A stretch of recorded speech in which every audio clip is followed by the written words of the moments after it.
fuck this kid game shit. Ugh. But Alex, how do we monetize the children? How do you monetize the children? We have to monetize the children.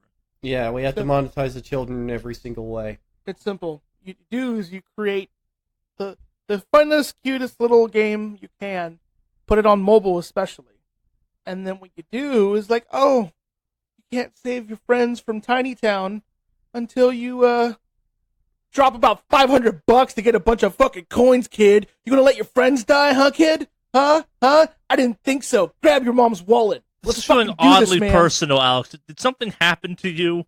No, I've just been reading a lot of news recently about the stupid fucking monetization of gaming and how it goes way too fucking far. Like, it was actually following a thing that, the NBA 2K thing. But we're gonna talk about that. Sure we will.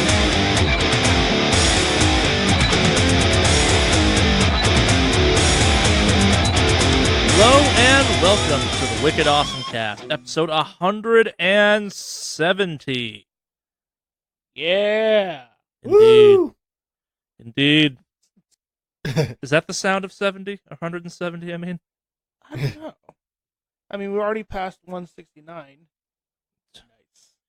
Yeah. Now, I don't know. Is there a 170 special event thing? I don't fucking know. I can't reference anything off the top of my head, so I'll just don't know. Yeah, what is there an anniversary type? Like in anniversaries, there's like a diamond anniversary and like a tin anniversary and stuff. It's like, what's 170? Divorce because you've been together way too fucking long. Or burned at the stake because you've been alive for way too long. Yeah, no, Alex is absolutely right. You're obviously in a witch union, and therefore it's time to get them stakes out. Alex is 100% right. In that context, you are either a witch or a vampire, and Ben Helsing's like, yo, we got words. Yeah. So it's the Hellsing. It's the Hellsing anniversary. Hellsing anniversary. Alex is 100% correct. Well, my undead friends, we are back for another episode, though. We seem to be. Yes. Van Helsing or his pack of wild dogs and or townsfolk could not keep us away from this podcast. Bork, bork. That kind of plays into something I watched this week, which makes it even funnier. I can go first if we want, just to get this poll rolling. Do tell. Now my curiosity. Yeah. So I watched a show called Carnival Row. It's on Amazon, and holy fuck, is that show good? Is it about carnies? No, it is 100% not about carnies. And in a rare... It kind of is. We'll get to that in a second. So in a rare twist of the kind of gritty urban fantasy genre, there is no source material for this. This is a completely... It's based, I guess, off a movie screenplay at one point. But like, this is a wholly original thing, which is driving me up a goddamn wall. Because if there were books that the show was based off of, I'd have fucking read all of them by now.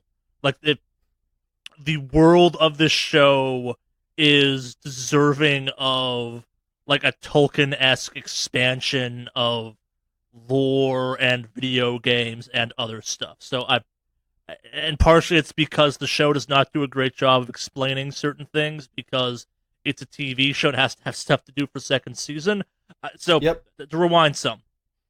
Carnival Row takes place in we'll call it, like, it feels like World War I, just based off of stuff. Maybe like we're getting close to World War II timeline of the show, where fucking fantasy creatures are 100% real. Like one of the main characters on the show is a pixie, and the slang for them is pix, and it's just like slim elfin people with. Oh, I saw commercials for that. Yeah, okay, I know. The commercials are mysterious and weird, and the show lives up to that mysteriousness and weirdness. So, like, the three main characters of the show are the three main groups, the three main stories of the show, I guess, with their own characters. One of them is the main character, who's played by Orlando Bloom, whose name I'm totally fucking forgetting right now, and he is kind of regular human guy who works for the totally not the British government's police force, essentially. Like, he's assigned to what's called Carnival Row, which is the part of totally not England. Berga is the country they belong to, or the city they live in. It's the place where all of the kind of non-humans wind up, the Critch, as they're slang referred to on the show, and that includes like trolls and like witch doctor women, and then like the pixies, and then the pucks, which are just, I can't tell if they have hooves or not, but they are people that have horns. And I'm not talking like little cute, like out of their forehead horns. I'm talking like like from their like eyes up, they morph into these beautiful, unique from character to character kind of ram's horn thing. And while the show does not have Christianity, the main religion of the humans is the Light of the Martyr. And the Light of the Martyr kind of has similar depictions of people with horns. So like right off the bat, the pucks are viewed as demons by regular humans kind of things. And they're the most racist against group. I'm hoping that it has better world building than Bright, which was pretty awful. It's real. So I think simply because it's set kind of in that. So we're getting to that. So the show starts off with, I can't totally tell exactly how it breaks down, but there's 3 major continents they've referenced. Berga, I hope I'm getting that name right. I'm probably not. Which is human land, essentially. Where the majority of the Critch come from, and then a third place that has not shown up on the show except for name, which I think is America, but it's got kind of an America vibe to it. Like it's always referenced in no one gives a fuck if you're a Critch or not there kind of situation. Mm-hmm. Like it's the place. So two of the main plots kind of circle around each other. The human and the Pix character know each other from back. So the main human character used to be a soldier for the army that was they were stationed in the Pix homeland, not the Pix homeland, the Critch homeland, because there's the big bads of the show, if you will, kind of the Nazi party of Carnival Row is a nation called the Pact, which appears to be humans, but they're willing to do fucked up stuff like intentionally infect their soldiers with werewolfism and use them for like stealth raids as a result. Like there's a really cool moment in the show where a bunch of like soldiers sneak behind enemy lines and then shoot up with werewolfism to cause havoc. And like werewolves are better than humans, like they're just more powerful, etc., etc. Like it's like airships, like a Zeppelin style airships show up at one point. The show is like that steampunk World War I era, like stuff is gritty. Electricity shows up with the idea that you could make like a coal factory that produces steam to power electricity. People are using gas lamps for the most part. So kind of one main story is the detective story. There's been a series of murders he's investigating that start off as kind of a Jack the Ripper set of hate crimes against various Critch. You have the Pixie main character who kind of acts as your foil to that, where she demonstrates the street level racism against the Critch. Like it's one of her best friends. Actually, prior to the show starting, the show starts with her attempting to help a bunch of other Pixie flee their homeland onto a boat, and shit goes wrong, and she winds up in the show as an indentured servant that comes with a whole set of problems, and that's how the show's linked. Kind of like it's so there's a fourth thing, which is kind of the aristocracy, one of the most powerful families in all of the kind of human world. There's a story about them, and kind of like the 4 stories link in interesting ways. Like one of them kind of goes off by itself eventually. Sorry, and the 4th story is the story of a puck that has managed to get to like those upper echelons of human society. Like he is impossibly wealthy. Like there's a great scene where he goes to like an art auction and just spite buys shit out from underneath people, and then pays in cash. You know what really reminds me of so far? It reminds me of Shadowrun. Like a ton of it would be Shadowrun if it took place in the time span between World War I and World War II.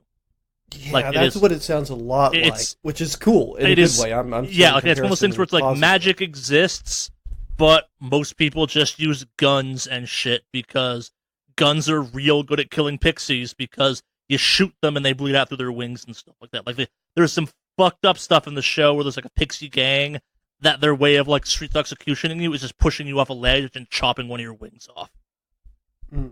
Because you can't fly and you fall to your death then kind of thing. And because racism, humans go like, fuck it, who cares? We ain't investigating. Yeah. Yeah, it sounds fascinating. I saw commercials for that. So the commercials are weird and don't convey what the show is about, which I think makes the show better. Like, I went in with, I'm hoping this will be weird, and like just the world of the show is great. Like, they give you enough backstory of like two of the main characters. Like, it's like, okay, they have a relationship. She's pissed off at him for the majority of the show. Here's what happened. Like, none of the main characters are good people or bad people. Like, what they reveal about the human characters. That's way more interesting. Yeah, it's one of those ones where it's like the guy does a bad thing to the pixie main character for the right reasons, but it's also a super fucking shitty thing to do. So she's completely right to be pissed off at him for the majority of the season. It's like even the exceedingly trite and kind of like, oh, we've done this story a bunch of times, like story of racism, where like the female aristocrat lady falling in love with the Puck trying to come up with it still feels cool because the Puck is such a good character. Like he is such a force on screen acting wise. Like what they have him do is so cool. Like he never does anything badass, but he's like, yeah, I have more money than all of you put together, and I'm gonna wield that thing like a fucking sledgehammer however I goddamn please. And his story is great too, like how he got to there, like the fact that he's basically amassed wealth by playing the human game and just stepping on the throats of every other crit he worked with and stuff like that. Like he is the closest the show comes to having a bad person, but also like it's what he had to do. Like it's one of those ones where his goal in life was to escape his station as a Puck, and he has done it successfully and he's done it masterfully. And like the world be damned before he is brought back down to just being a critch again kind of thing. So they're really playing on the classism and racism. Oh yeah, the show is all about classism and racism, and I think it's one of those ones where there's a couple heavy-handed moments, like the actor that plays the main Puck character happens to be black kind of thing, so it feels a little heavy-handed then, where it's like, okay, you're beating us over the racism angle of it, but who the fuck cares?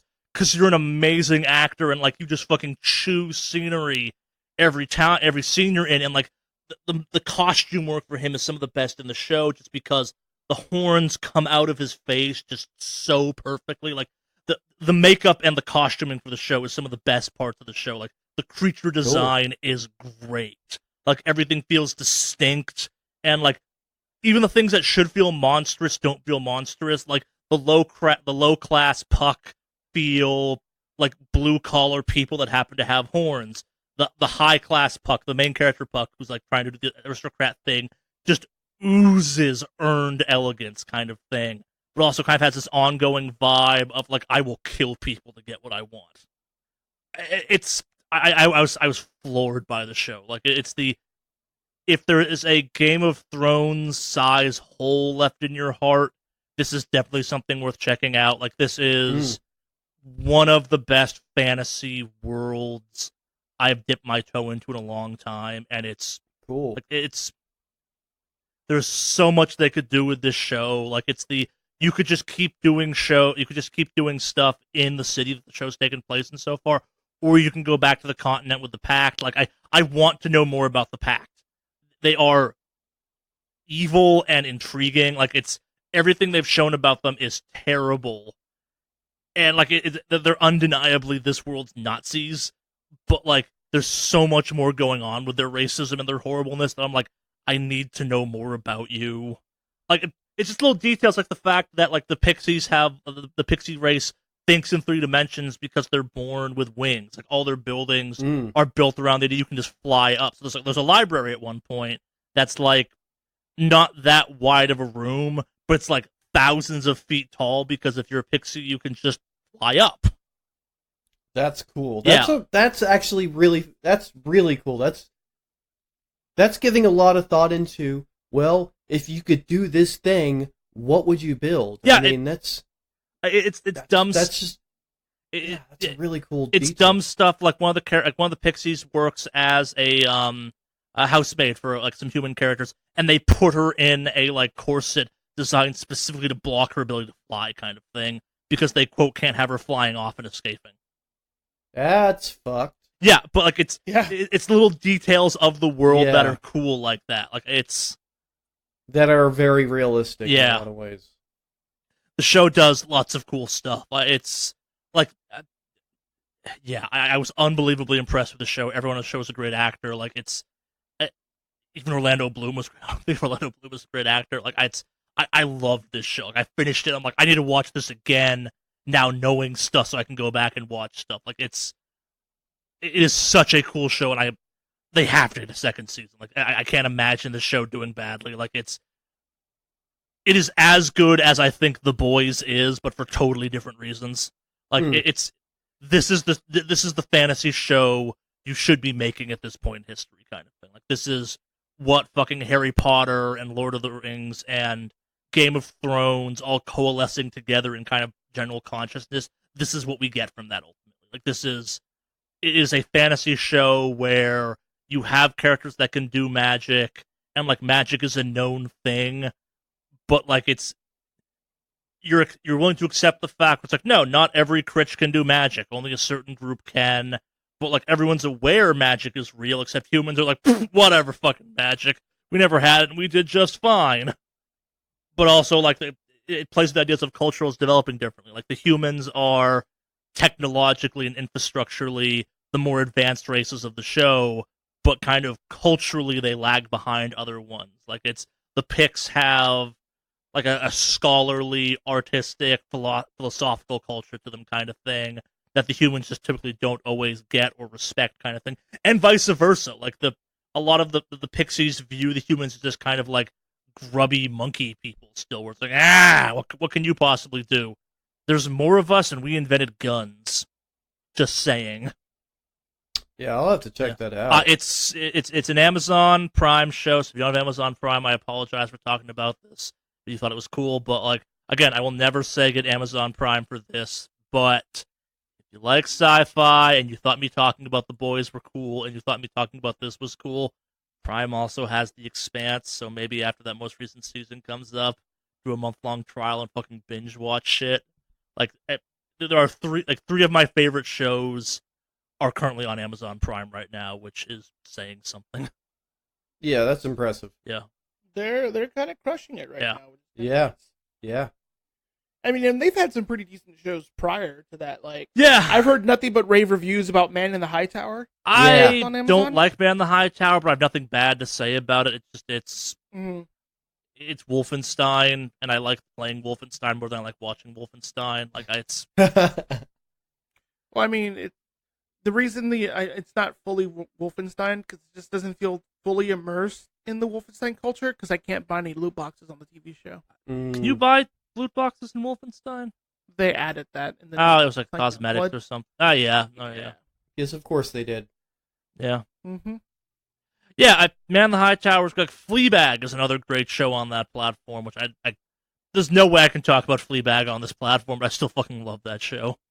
Like, Miss Maisel is a fantastic show if you're into kind of period piece kind of drama. Oh, I watched stuff. that actually. One of my brothers has Amazon Prime, and he was like, "You got to check this show out. It's the most Jewish show on television right now, and it's great." I watched that show. I'm like, it's like my family. Fuck. We're all fast talking with each other.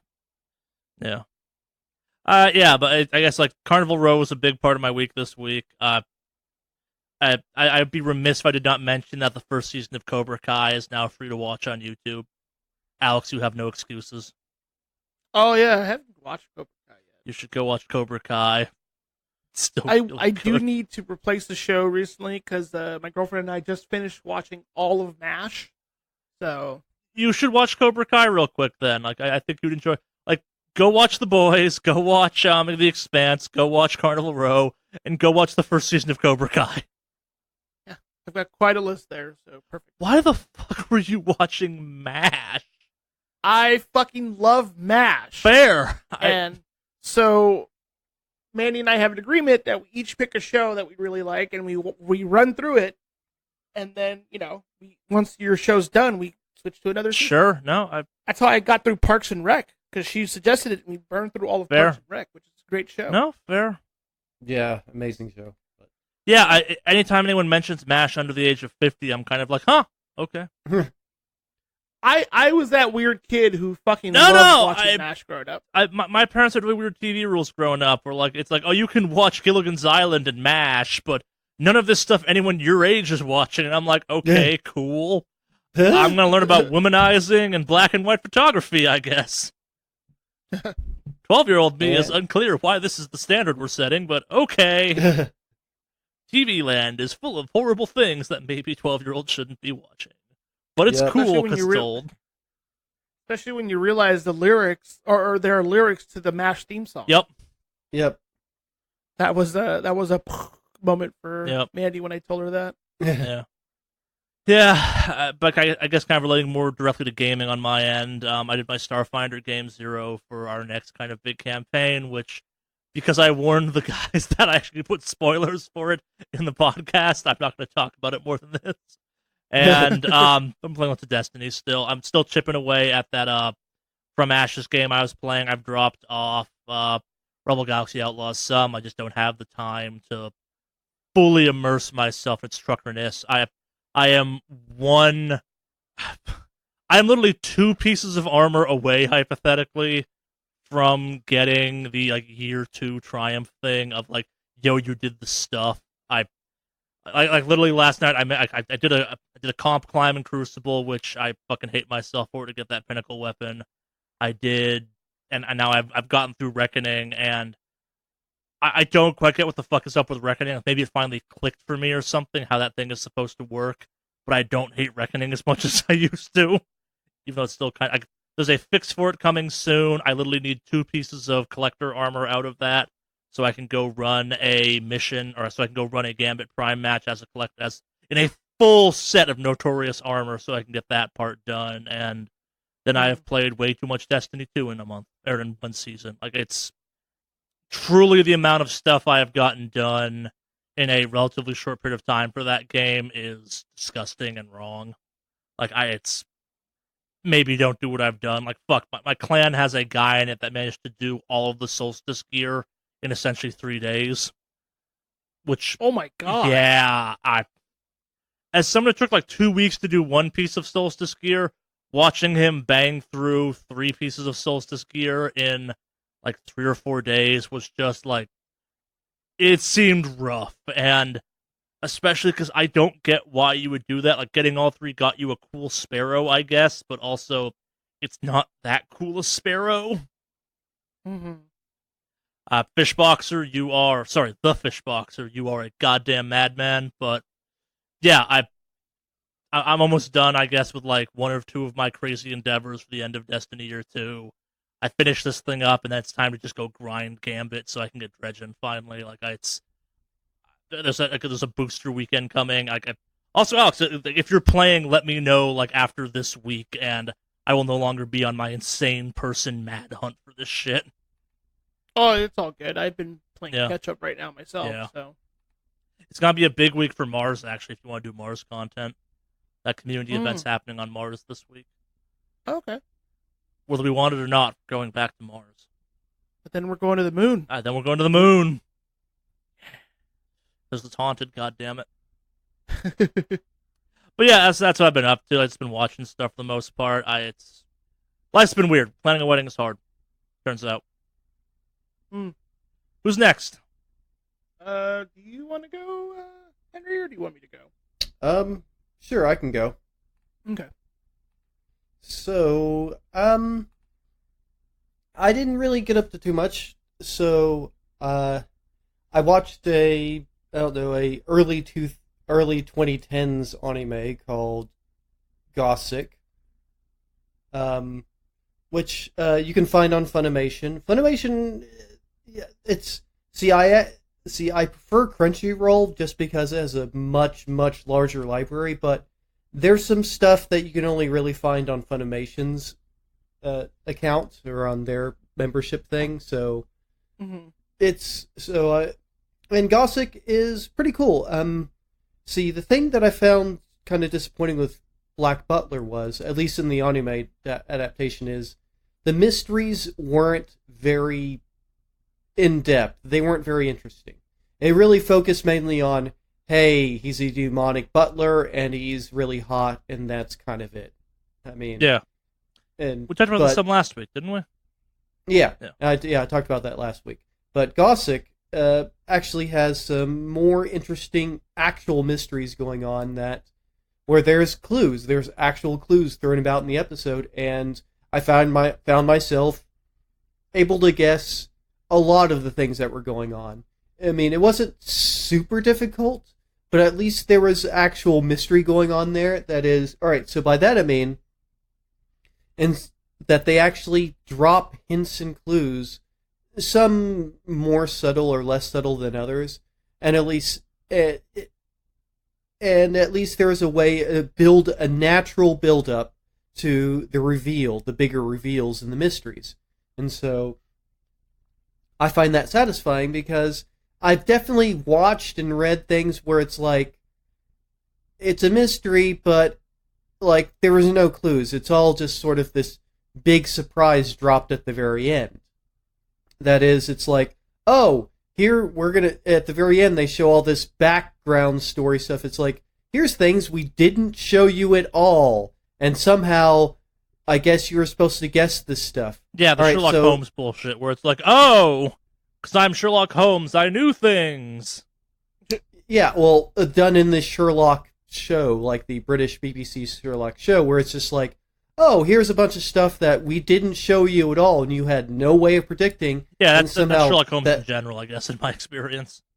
But the books gave you clues. Not always. Clues. Not always, but, Agatha Christie actually did proper mysteries, so I should probably mention that. I mean, if you wanted to read books with actual mysteries where they actually give you clues as you go along, and so that you have some satisfaction when you get to the end. It's like, oh, that was a thing that you actually did talk about and I missed it, or I picked up on that one, Yeah, Gothic actually does at least some of that, where there is a natural progression to the mystery, where it's just not, oh, here's something completely out of nowhere of like, we're introducing at the very end new characters and new details that you had no way of predicting, and that's dumb. But yeah, I enjoy a good actual mystery novel, not this sort of bullshit mystery where it just reveals a bunch of unknown stuff at the very end, and it just basically tries to act like it was clever by doing that. No, that's not clever. I mean, just hiding information from the reader or the watcher, that's not actually clever. But yeah, so that was good. Another one that I watched, and called Koabon, which was, it's short stories. It's horror-themed short stories, and they have a digital theme to them. So it is an anime, but they're very short. They're only 5 minutes or so even. And they all tend to revolve around sort of people communicating over some digital format. Like the very first one is, they're basically using an analog to Skype to talk to each other, and it's mystery and it's horror without any need to show it. It's one of the reference it or play on it. You don't have to show blood and guts to make it horror, and I really, really appreciate that style. So there's actually suspense, and there's a good build even within that short period of time, where it's like it just shows you how quickly you can and how effectively you can build suspense if you just decide to tell a story well and give little things and little hints like, oh, that's off, or oh, it really, and it keeps you guessing. I mean, but yeah, that one's available on Crunchyroll, so but yeah, that one's super cool. I really enjoyed that one too. Because I love horror in general as a genre, but I love it when it's well done, when there's actually a lot of, even within the the very short amount of time that it is, great pacing. actually. Mm. Like the feel of the way it's going through feels natural. Feels like a natural conversation. It feels like this is how people would actually be talking and reacting to things in real time. So, I mean, I have to say, another anime I'll just throw out there that also is very good is the Junji Ito collection. Junji Ito being a really good horror manga writer who certain works of his have been adapted a lot. Like Tomie was his most famous series, as in that one's still going. Like there's still movies and TV shows coming out from that. And they actually do a small Tomie story arc in the Junji Ito collection on Crunchyroll.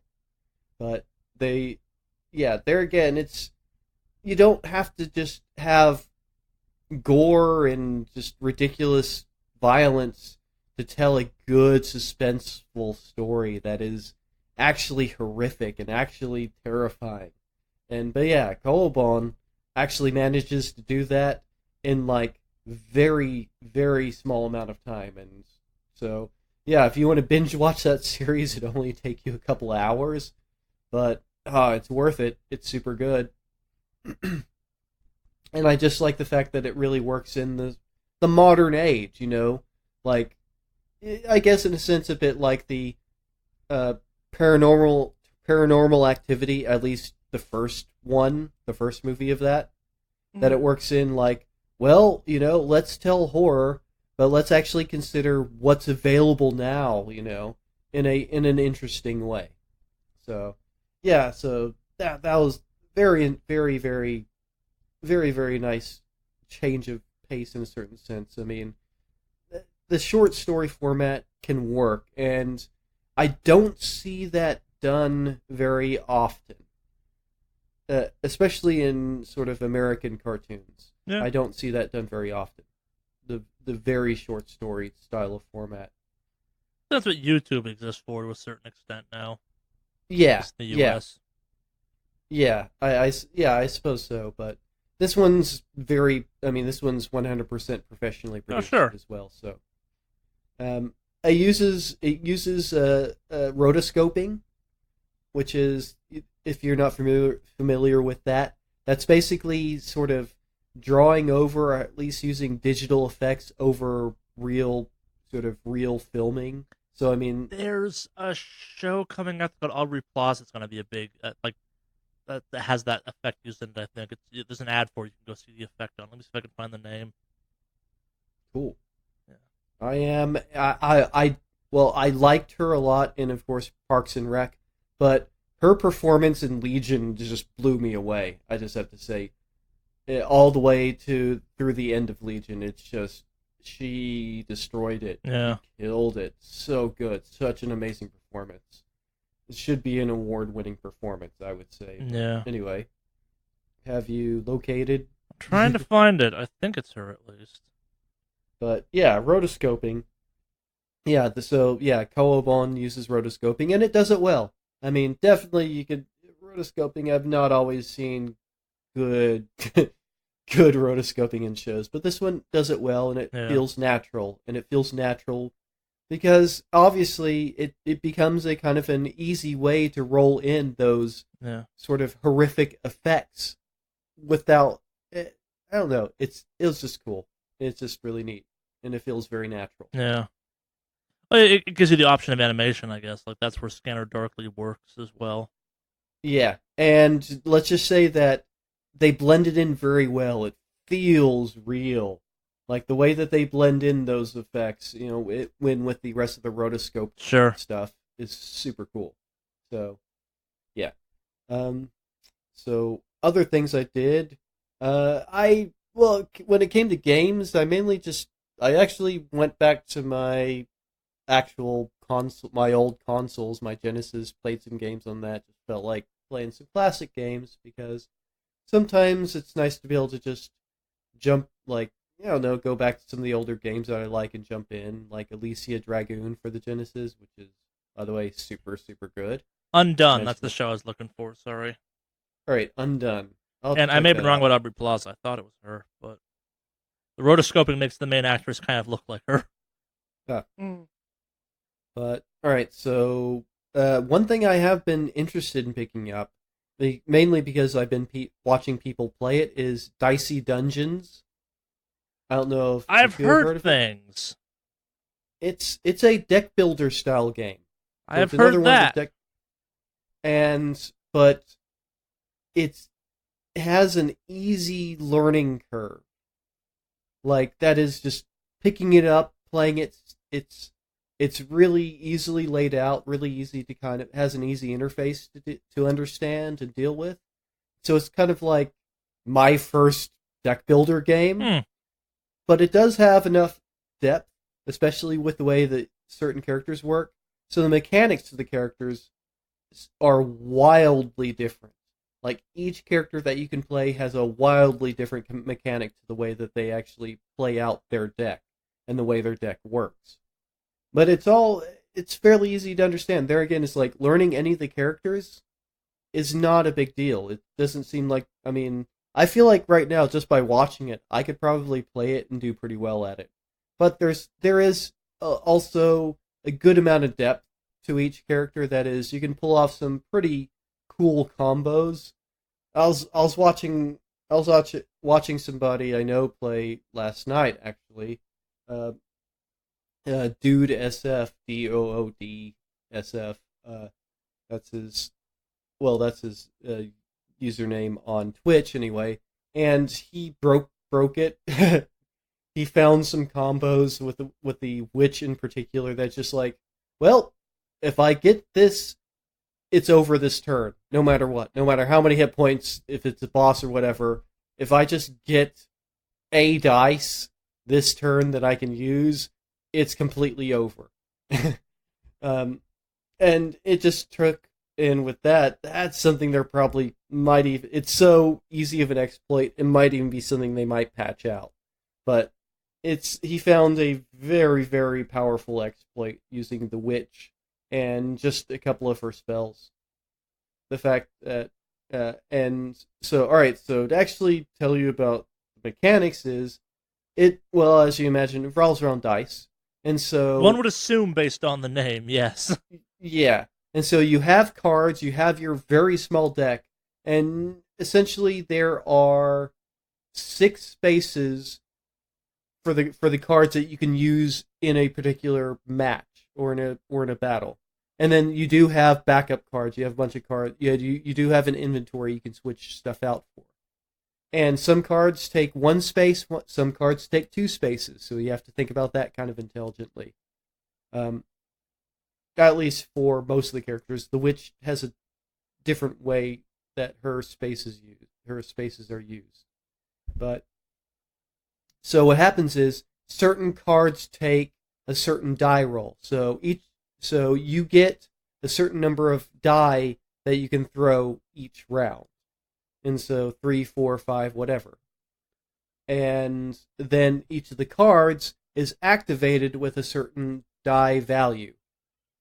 Sometimes a very specific one, like only on 6 or only on 2. Sometimes wide open, any value is fine. And sometimes even or odd, and things like that. So there's a lot of strategy goes into essentially manipulating the dice, manipulating your deck, and figuring out and order as well. So there again, I feel like it's a very accessible way into deck builder type games because, like my favorite right now is Slay the Spire, and that one is not necessarily that easy to run into, though it is still pretty accessible. Most deck builders aren't necessarily the most accessible things out there. Yeah, but Dicey Dungeons is really, really easy to get into, and I'm probably going to pick it up. I'd say, I don't know, one of these weeks anyway. But yeah, it definitely looks absolutely fascinating, and yeah, I do like the deck builder style games. I like the video game versions more than I've liked the actual board game versions. I've definitely played the board game ones, but a lot of them started to get very samey. Like, sure. Really, like So yeah, I felt like once I played 3 of them, I had played them all.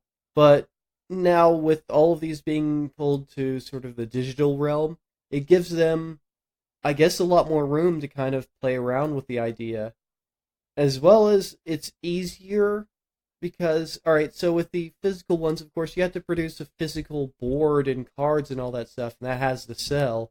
Yeah, like what you're talking about is the inherent problem of board games. Like, you have to have space to store it, you have to have the money to buy it. Like, it's Yeah. And you have to have Plus, a people to lot play of with. these, yeah, and plus a lot of these ones that are coming out in video game form are single player ones. Yeah, I might go so far as to argue, like, to take it broader for a sec. Like, part of the reason Hearthstone did so well is it doesn't require me to go to a game shop to play against someone or store or collect physical cards. I can just go to a site and go click, click, click, click, click. Mm-hmm. Yeah, my favorite deck builder game, one of my favorite deck builder, well, I guess not necessarily more collectible card game that was online, went offline. It went gone, and I was kind of sad about that. But anyways, yeah. So you gotta print those digital cards so you can play them in real life. Yep. Yeah. It was actually a really fun one, and it had some great mechanics to it. It actually was a spin-off of an MMORPG. It was called Mabinogi card game, and it was so cool. And then I logged on like one day, and it was just like gone. It was just gone. You couldn't connect anymore, and the client was gone. And then the client eventually left. I was like, oh, that's kind of sad because that was actually my favorite one. It was one that didn't just copy Magic. It had and I've talked about it here before, but it was the one where there's like a fixed hand, your hand was fixed and your cards didn't get used up per se. Like you didn't keep drawing from a deck in a certain way. You would burn cards and then they could come back if you spent life. So you always had like a hand size of about of a certain between 0 to 7, and then you'd spend life to reshuffle your deck back into your hand. But it was all the cards because you basically got to see all of your cards at once. So it made for some interesting deck building in that way. But anyways, that's no more, sadly. But yeah, Dicey Dungeons looks cool, and it's definitely an interesting craze. Cultist Simulator was another deck building one, but I hate that. Yeah, that game is garbage. Yeah, I mean, I know that's definitely a wildly unpopular opinion. If you look at the reviews, most of them are glowing about it, but all right, I'll mention this. So I saw a response to my negative review of that game, and they're like, well, hey, it only took me 20 hours to beat the game once. 20 hours for a game that a general session only takes between 30 minutes to an hour, and it took you 20 to beat it once? I might argue that playtime is not necessarily the best way of judging a game, but yeah, that's... I mean, it's because, and I'll just mention again, it was because the game felt like it was all trial and error, but your errors would just end your game instantly. Yeah, that person missed the kind of point of your criticism, which was the random aspect of this game, the kind of peck and hunt aspects you were dealing with were the problem. Like, it's give enough people enough time on anything and they'll figure it out kind of situation. But yeah, and some of the stuff, it was just like unclear what it would actually do or pull off, and it's just like, oh, well, okay, I guess I lose again. And so I have to play for 20 hours just to get anywhere in the game. But yeah, I'll put 20 hours into an RPG, but RPGs don't reset me, except for, I don't know, like something like, like NetHack, don't set, roguelikes, don't set me back to 0, every time I screw up. And even those don't really. Yeah, well, I mean, some of them do. I mean, roguelikes typically don't all the way, but... Yeah, well, no, like roguelikes. I mean, that is the point. You die, you go all the way back to the start, and with nothing. But you often are building up kind of some mechanism or something. Some of them have that, Yeah. some of them don't. I mean, one of my favorites, Dungeon of the Endless, doesn't have that at all. Like, the characters all... I mean, when you lose and die, you start back at the beginning and choose your characters again and everything, and you don't... The only thing that you unlock at all through subsequent playthroughs is just more of the characters. And that's more like a true roguelike. I mean, if you want to go... Or with... Curse of the Necrodancer. That's that. I mean, you die in that, you just start at the beginning, and that's it. That's that. But yeah, with Cultist Simulator, it just I don't know. It just I don't know. I guess I had more fun exploring the way things work in. Well, I guess the other part of Cultist Simulator that made me really hate it was the fact that, well, I mentioned the spinning plates thing. It just caused me too much anxiety. Too much, like, having an entire game just be timer-based. I mean, that's just the height of horrible anxiety for me. And so, that was the combination of mechanics that I just didn't like. It was enough that, actually, I wasn't able to get a refund, but I just completely removed it from my Steam account because that's the only game I have ever fully just removed from my Steam account and said, nope, I don't even though I can't get a refund, I literally don't want this thing anymore. Let me just set fire to it. But anyway, Yeah. But Dicey Dungeons actually seems like a lot of fun. And yeah, I think I want to pick that up. But that was my week. All right. I guess I will dive in on mine. Yep, it is yours. So, the WoW burnout is very real. Really? Since I've been like grinding up the new zones, Nazjatar and Mechagon.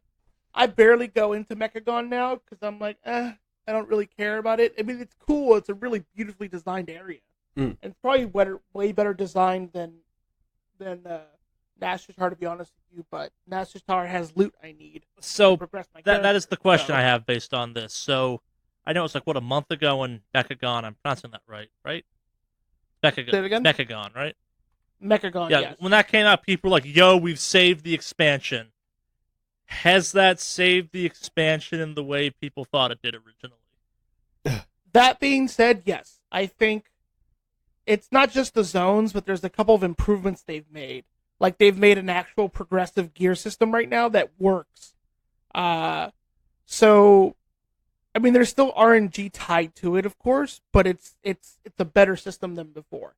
Okay. So, just to kind of go into it in Mechagon, in Nazjatar, you do daily quests and the world quests and all that stuff, and you get what they call they're called like something pearls. I forget what they're called, but they basically are like if you remember the badge of honor, mark of honor, all the tokens that you build up, and then you would trade them in for gear if you played. Oh, previous I versions of WoW. remember honor. Yeah. So, well, it's not honor exactly, but I mean like the ones for PvE. So it was like the mark of valor and. Oh, I remember marks. Yeah. So, they have a thing now where you do the quest, you do all that stuff, and you get pearls, and you can trade them in for gear, and not just like, gear itself, but like some gear that actually has some pretty interesting little traits.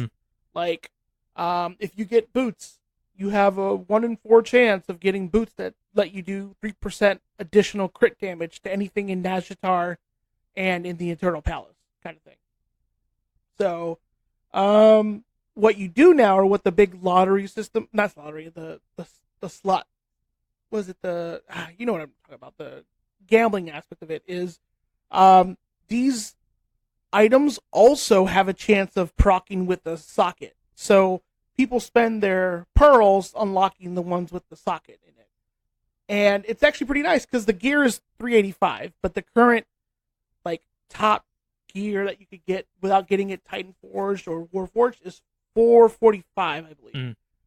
But the cool shit is these same tokens you can use to upgrade the gear you already get from the vendor. So even though it's at 385, you keep grinding the same currency for pearls, and you can actually level up that gear all the way up to 425. So it's just a little bit under heroic, which is not bad. It's a good system. So that in that aspect, it's very much saved a lot of the gearing and a lot of the bullshit of like, oh well, this Titan forged, so this kind of thing. But yeah, like it's fun. I do enjoy it. It's just I've been trying to grind out my neck piece because that's the big thing. Because as soon as you get to neck level 65, you unlock a third essence, and the essences have made the gameplay a lot more fun. Neck level 65. Is that like a turkey gizzard or something at that point? No, I'm maximum jowls. Maximum jowls. But, no, so you have a neck piece, which is your like artifact item. Instead of having it be weapons, this last expansion, this one it's a neck piece. And you basically grind the same thing as before in Legion, where you grind Azerite power, Azerite whatever they call it, and it increases the stats on the neck piece, sure. But it also unlocks other stats. So, it was easier to do it with a neck piece because you don't have to worry about balancing a bunch of different weapons and special abilities, but it also took away a lot of the flavor of Legion where you had these boss-ass weapons and now they don't do anything. So that's what felt really weird about the transition from one to the other. Sure. When it came to expansion. But the new expansion, like the new patch has been doing really well. Eternal Palace is a great raid. I do enjoy the fights. We are still stuck at a boss right now. We're 4 out of 8 at the moment, but yeah, it's nice. I've been streaming some of the progression and things like that, so I've had fun doing that now that I can. But yeah, so I've just been burned out because I've been grinding the neck piece like experience bar for a while, and I'm like, you know what? I'm just gonna casually log in this week, and so I filled the void with my Warlock on Destiny 2. How is Destiny 2 treating you? I remember the stream of consciousness text I was getting a lot of this week, and I'm like, yeah, he's not wrong. That bow's real good. That bow, okay, so that's the first bow I got as I was playing through it, and I was like, holy shit, this bow is so fucking good. And man, I have had a fucking blast playing with that thing. Yeah, it's too bad the level is so low now that I had to disassemble it for the time being. You can infuse it. You can, but like I don't have all the currency infuse it. Yes, there are also better, like, what you really want is a bow with explosive head and firefly on it. I think that's what I had. You might have had that explosive. I had explosive head for sure. So, but yeah, like I was having a lot of fun playing that. Yeah. So, I did have to disassemble it for now. It's how that game works. You can make better bows later on in the game. Like they're Trinity Ghoul, what's it called? Wishender. Both real good bows. Mm-hmm. So yeah, I've been playing through that. I basically try to get myself caught up. I finally hit level 50. Nice. I am gearing up at the moment. I think I'm sitting at like 686 level right now. And so I was trying to figure out how the fuck I continue getting better gear at this point, and I realized I just have to do the activities. Yep. The Crucible daily, the Gambit daily. Have you qualified? So, what activities have you done? Have you done Callus's catch the fuck up mechanic yet? Oh yeah, that's how you get some 690 gear. Okay, yeah. Which I already did, but I'm still working through the challenge. I haven't completely finished that whole. Yes, you should start running You should start running Menagerie. Okay. Except Menagerie sucks now, but yes, Menagerie is your future. Is that the gear feeding system there? That is, at the point you're at, the correct gear feeding system, or because nothing matters until kind of Shadowkeep drops. Do whatever the fuck you want. Like, unless you're looking to get into raiding in like the immediate future, just go back and do old content now. Like I got to max level through Menagerie and then went back and did Black Armory and Drifter's Wild or Joker's Wild and stuff like that because that seemed cooler than current content at the time. Like The menagerie loot glitch is not currently active, so you have no reason to grind through menagerie like a crazy person, and there's some cool weapons you can get out of black armor, like Jotun or Lamarck. Okay. Oh yeah, I still need to do. I'm still doing the milestones for the black armory and. I recommend doing black armory. Season I like black armory. It's got some flaws, but like some of the gear you can get out of it's some of the best in the game. Jotun is fun. Le Monarch, is one hell of a bow. Izanagi's Burden is one hell of a sniper rifle. Do whatever the fuck you want at this point. Like I recommend going back and doing the content because it'll give you some context, like the Drifter loyalty bounty. Yeah, that's what I've been doing. Yeah. So I finished the Forsaken campaign and all that. Although I think I'm still working to go to the Dreaming City. Yeah, the Dreaming City slog kind of sucks. Yeah, there's this whole process of doing that. So did I technically finish the campaign, or am I still working through it? No, there is.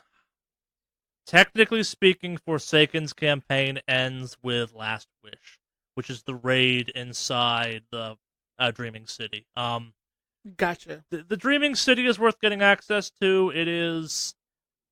When Forsaken dropped, the Dreaming City was this holy shit moment for lots of people. I still think it's kind of a holy shit moment for lots of people. Last Wish is definitely a raid worth doing once, at least. I don't know anything about the Dreaming City right now. The Dreaming City is some kind of peak Destiny weirdness. Gotcha. In a good way. Like, it's got some stuff going on. Well, when I get there, I'll text you my reaction, just like I did when I got a fucking boat the first time. Yeah, once you do Dreaming City, we can start focusing on stuff like Whisper of the Worm and 0 Hour, but yeah. Yeah, no, I've been having a lot of fun. So what I'm doing now is I quit trying to figure out any ults I'm going to do on WoW, because fuck that noise. And so I'm just doing the necessary basic shit for my WoW character, my shaman. Yep. And then going, fuck it, and then switching right on over to Destiny 2. While everyone else is playing Classic WoW, and I don't have to worry about a single fucking queue. So, so Destiny 2 has been a lot of fun. On the other hand, I am god fucking awful at Gambit and PvP right now. Come play Gambit with me, Alex. I have so much Gambit in my future. I'll put you in my backpack and carry you to Gambit glory. Dude, literally, I did a game last night, and some guy, every time he came over, cleared us all out, and then just went back. I am about to have full collector armor, so we can dunk with giant blockers in Prime. Oh, we shall be horrible! Does my gear make a huge difference right now? Yes, level advantage is enabled in Gambit. Well, why the fuck am I doing Gambit then? Because it's not that major. Like, you should be high enough up. Fuck that. Dude, I'm playing Gambit Prime at level 30 right now and still wrecking face, but also I've played a shit ton of Gambit. Like, it's... The Gambit versus Gambit Prime fight is something near and dear to my heart, where Gambit Prime is the closest raiding, or the closest PvP activity there is to a raid, because there's so many goddamn mechanics that until you figure them out, Gambit Prime is a horrifying nightmare. Like, there's bank draining, invading happens way more often. You can drain banks as an invader. There's a whole hidden blocker that you don't know about until it gets dropped on you the first time. Like, it is possible to, in Gambit Prime, summon a mini Prime Evil on your opponents. It's real good. Come play Gambit with me. I will teach you how to Gambit good. So I've been, that's what I've been doing. I know you linked me your clan, but they had all sorts of interesting requirements that I don't think I was ready to commit to. They're not really requirements, but yeah. So I found one that just says, just play and do your activities. That's more or less the clan I'm into. Mostly they're just trying to guarantee, they're looking for people that are going to play reliably, I guess is the way of thinking of it. Like, they're not. Yeah. Most of my clan is pretty chill about things. Like, the raid group is less chill, but also the raid group is the raid group, and no, of course, that's expected, and I get that. But I found something that was a little more casual for me for the time being. So, but yeah, like I've been having a lot of fun playing Destiny 2. So especially now that the system runs it really nice and smooth and all that jazz, like I am having a lot of fun playing Destiny. So not playing Classic. Don't give a shit about Classic. I thought about it for a while and listened to my friends and guildmates play it, and like I look at my friends list and everyone is logged into fucking Classic. Like it's the WoW. better version of WoW or something. Dude, I have a friend in my friends list who's logged in 5 times because he's multi-boxing. Good God. So what? Yeah. Okay. There's a guy in my friends list who has his name show up 5 times because he's multi-boxing. I don't know what he's multi-boxing yet, but I'm guessing it's going to be a fucking shaman or some shit. But I don't know what the multi-box... I think shamans were the multi-boxing class back in the day. So, Oh. Yep. That man is multi-boxing, so kudos to him on that, I guess. Is that technically against the rules? I never actually fully understood how multi-boxing works. It's not, because you are technically paying for 5 licenses. Yeah. So it's not like he's bootlegging anything in particular. He just happens to be controlling all the characters at once, and they're his account. So. Yeah. Yeah. And I do have to say though, multi-boxing is peak original WoW stuff. Yep. Because you always heard people complaining about fucking multi-boxers. And multi-boxers existed all the way through like Cataclysm. I never saw a multi-boxer after Cata. But like in Cata you had multi-boxers. In Wrath you had multi-boxers. Burning Crusade, fucking A, multi-boxers. So that was always fun. I remember actually when Death Knights came out, there was a guy who multi-boxed 5 Death Knights. So is 5 the maximum you can multi-box? Reliably in like a quest group, yes. Because anything more than 5, you're in a raid and you can't do quest together. So, yeah, multi-boxing. Multi-boxing's back, bitches. It is, and I think that's peak WoW. That's right there. Like peak classic WoW is multi-boxing. The memes I've seen coming out of classic WoW are great. Where it's like, man, someone got to level 60 and my friend got on a roof and got stuck in a chimney. Classic WoW, and I'm like, yep, that's classic WoW. Did you see the commercial they put out for the 15-year? Yes, I did. WoW? Henry, did you see this by any chance? Nope. So they have a bunch of they have a bunch of WoW streamers in the commercial. They've got Ronda Rousey. Was it Ronda Rousey? I didn't pay that much attention to it. Yeah, she's in it. They have the original Leroy Jenkins tackle somebody and start a bar fight. I love the fact that it's a song. Like the entire thing's like a bar song that ends with an after 15 years we're going back to classic or something like that. Mm-hmm. We're going back to vanilla. Yeah, there's this whole thing there. But they have like Matt Mercer in it and a bunch of other people performing. Hodor's in it. Yep.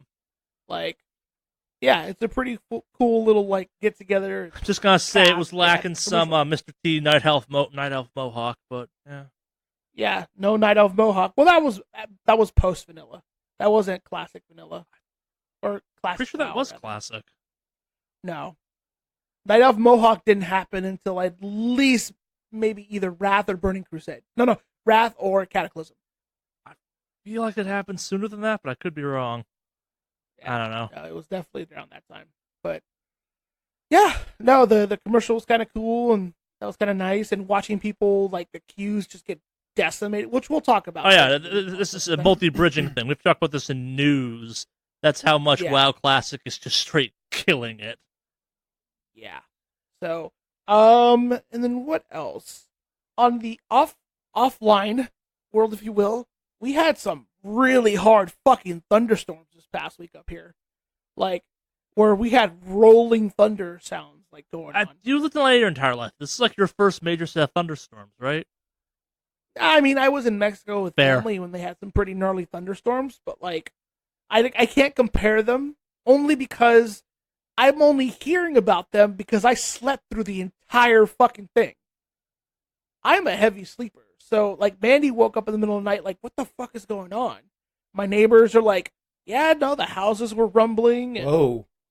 Yeah, no, that's the dude. I'll have to send you video. Some guy captured it. I'm part of like a chit chat group, in locally here, and some guy has like his little camera thing he sets up to capture like weather and all that, and he recorded thunderstorms that night, and dude, it's gnarly. But like people were talking about like, yeah, no, like Like the house was shaking. Like that's how strong the thunder was, and all that. And I slept through the whole fucking thing like a baby. So I had to live vicariously through everybody talking about, oh no, man, it was really bad. So that's how you know you truly live somewhere where like shit goes down. You're like, fuck it, I slept through it. Yeah, pretty much.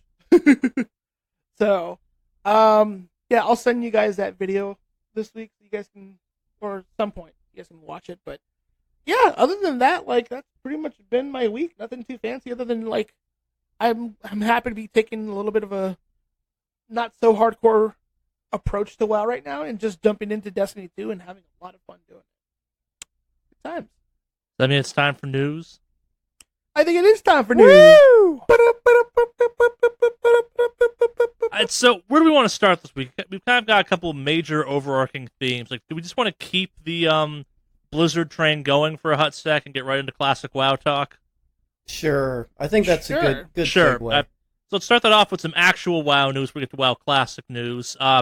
Blizzard is suing Sina Games out of China for the most blatant Warcraft ripoff ever.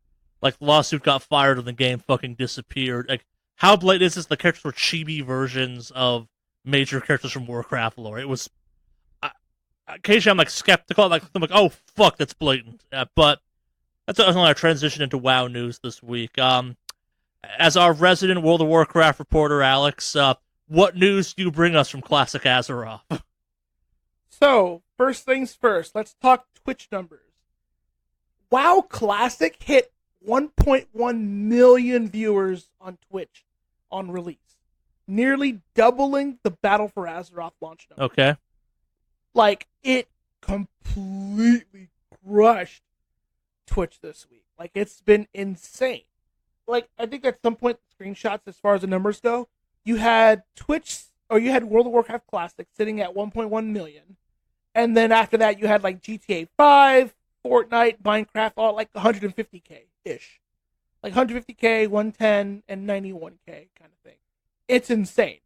So, like, there are two channels that have been super huge. One of them is Asmongold, who's a pretty big WoW streamer now, with 280K viewers, and then Soda Poppin, who's like a rogue who did a lot of PvP back in the day, who now kind of just does his own thing and started doing WoW again. About 100K numbers right now. So, and it's just the numbers as far as the streaming goes has been insane. The queues, on the other hand, have been even more insane, where people would get DC'd or they try to log in at the time of the servers going live, and you had a 20K player queue in front of you to get on the servers. So it's about 4 hours of waiting for shit to happen or to get on. So that's been huge. And so there's been so much demand for servers that throughout the week I just kept seeing tweets about Blizzard adds another 3 servers for NA or NA. They add another 3 servers to EU. Like, they've been adding servers constantly since this week, since Classic has come out. It's been ridiculous. So, So, we could make a lot of jokes about how, like, Blizzard's Activision said you don't actually want this, or, man, Classic seems to be doing way better than normal WoW, or Leroy Jenkins or something. Do you think this will maintain? I don't know, man. There's a lot. Yeah. Like, I can't even find the original list of servers that were coming out. Like, they had released them, but, like, there are so many fucking servers. And I think actually Friday on the 30th, they added another 4 servers. Like, it's just been climbing and climbing. Like, yeah, it's insane. So, yeah, I'm trying to get, I guess, like, how much of this do you think is just general curiosity about classic WoW in the modern era, and how much of it is? I don't know, man. Like, people are very much enjoying playing the classic WoW. In fact, Warcraft Logs put out a tweet, and they're the ones that track all the logs for the fights and everything like that. They said they had a 30% drop in uploads since WoW Classic released. So in all of the world, their site dropped 30% less traffic just because people aren't raiding in retail WoW. Yeah. Or uploading logs for that, which is insane. Yeah. So, yeah, it's been a whole, like... if this maintains, I'm curious where they go from here. Like, I think it's... Correct me if I'm wrong. I think, like, kind of the branching point for a lot of people is Wrath of the Lich King. Like, that's where they started changing the talent trees pretty severely, and stuff started to get less what people think of as classic WoW, and more they think of... The fact that I have the phrase retail WoW in my brain at this point, as we describe modern WoW versus classic WoW, is just an insane concept to me. Like, do you think they take this up through Wrath of the Lich King?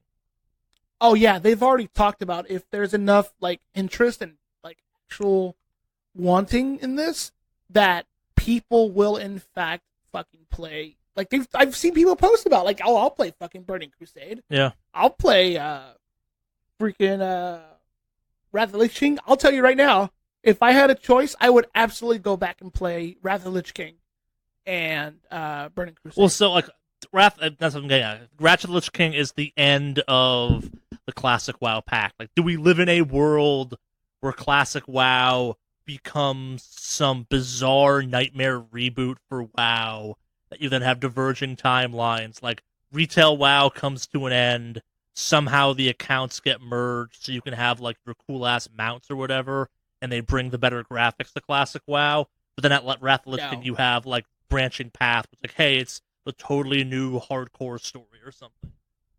No, I don't see them doing that. Only because the thing that attracts classic or people to classic WoW is the authenticity of the original kind of behavior of sure WoW. Like, or people, the community and the environment, server identity, stuff like that. When you start merging shit like that is when you start losing. Well, so people, what I'm getting at, I guess, like, it's could you, like, if the next WoW expansion came out and brought back the actual skill tree as opposed to kind of what it is in the mod. If retail WoW suddenly learned a bunch of stuff from classic WoW and brought, like, maybe keep the cross server play, but, like, removed a lot of the kind of ease of use stuff to emulate some of the stuff people seem to really enjoying about classic WoW, like, is that a step in the right direction? Do you think that, like, causes them problems? Like, what I'm trying to get at, I guess, is, like, classic WoW is doing well.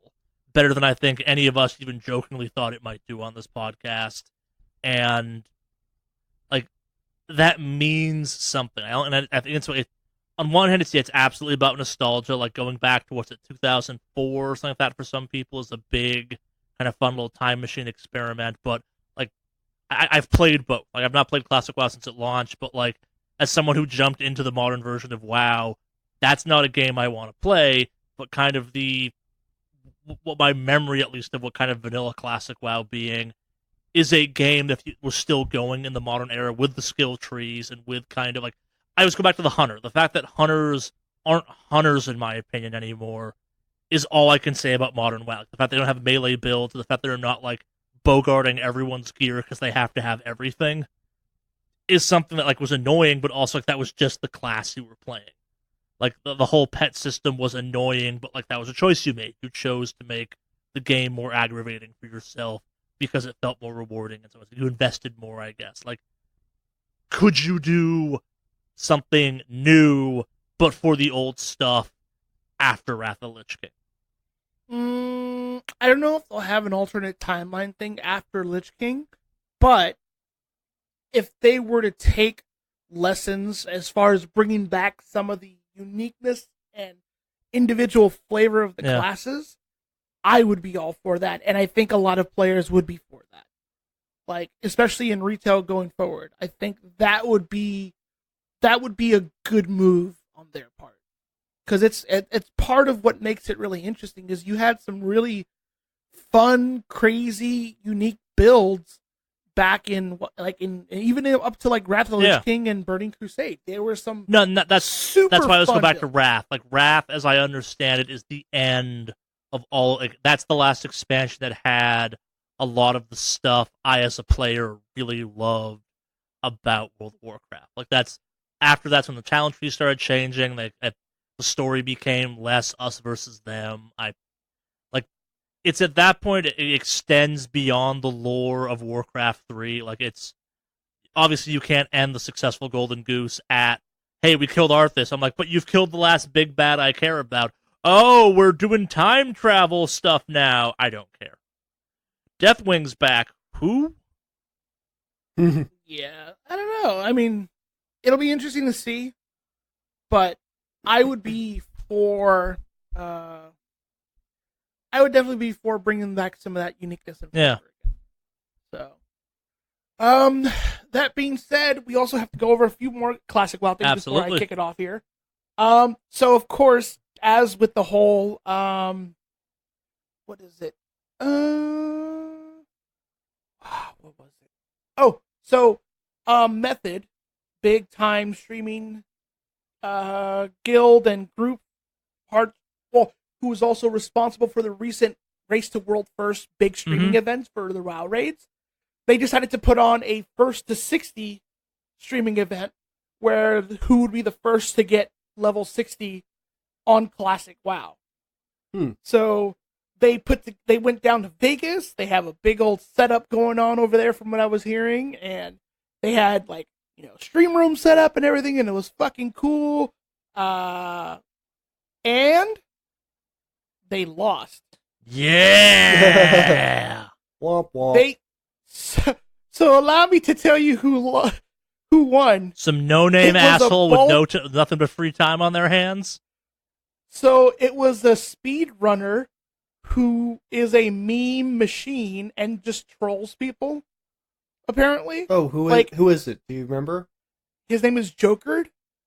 I think I'm familiar with that, but he's a World of Warcraft streamer, and he was the first to become level 60 in Classic. So he reached it a few days ago. I think it was he was on the Morgraine server in Europe at 1:40 p.m. Central Time today, August 30th. So he played for 3 days, 20 hours, and 40 minutes since Classic release to get it. Dang. So he hit level 60 as a mage, and he made an ugly-looking mage gnome, like a gnome mage that was like balding or whatever, and he completely destroyed everyone else in the leveling game to hit first to 60. So, so when he reached level 60, the next closest person to him was 56. This pleases me. So this big old, method group and this and that. Nope. He crushed them all. And in true, hold on. I'll let you. Because this story is so fucking good. So he hit 60. Then proceeded to try to delete the character because I guess the thing with speedrunners is once they're done, they just delete it and they're good to go. But he couldn't delete his character because people kept sending him mail on his character, and you can't delete your WoW character if there's mail in the mailbox. And then after trying to delete his character for I think 30 minutes, but couldn't, he decided to just say fuck it, logged off, and then took his stream on Twitch and hosted Method so they could watch the second place. It's fucking great because this guy's just a big fucking meme machine, and he destroyed him. And I guess you look into some of the stuff in his background, but he's been coming up with a speed run for leveling in classic WoW for a while now on private WoW servers. And so even though they're not exactly the real thing, he came up with enough of a plan where he utterly destroyed world first leveling from a big This pleases me. Yeah. Yeah. Troll.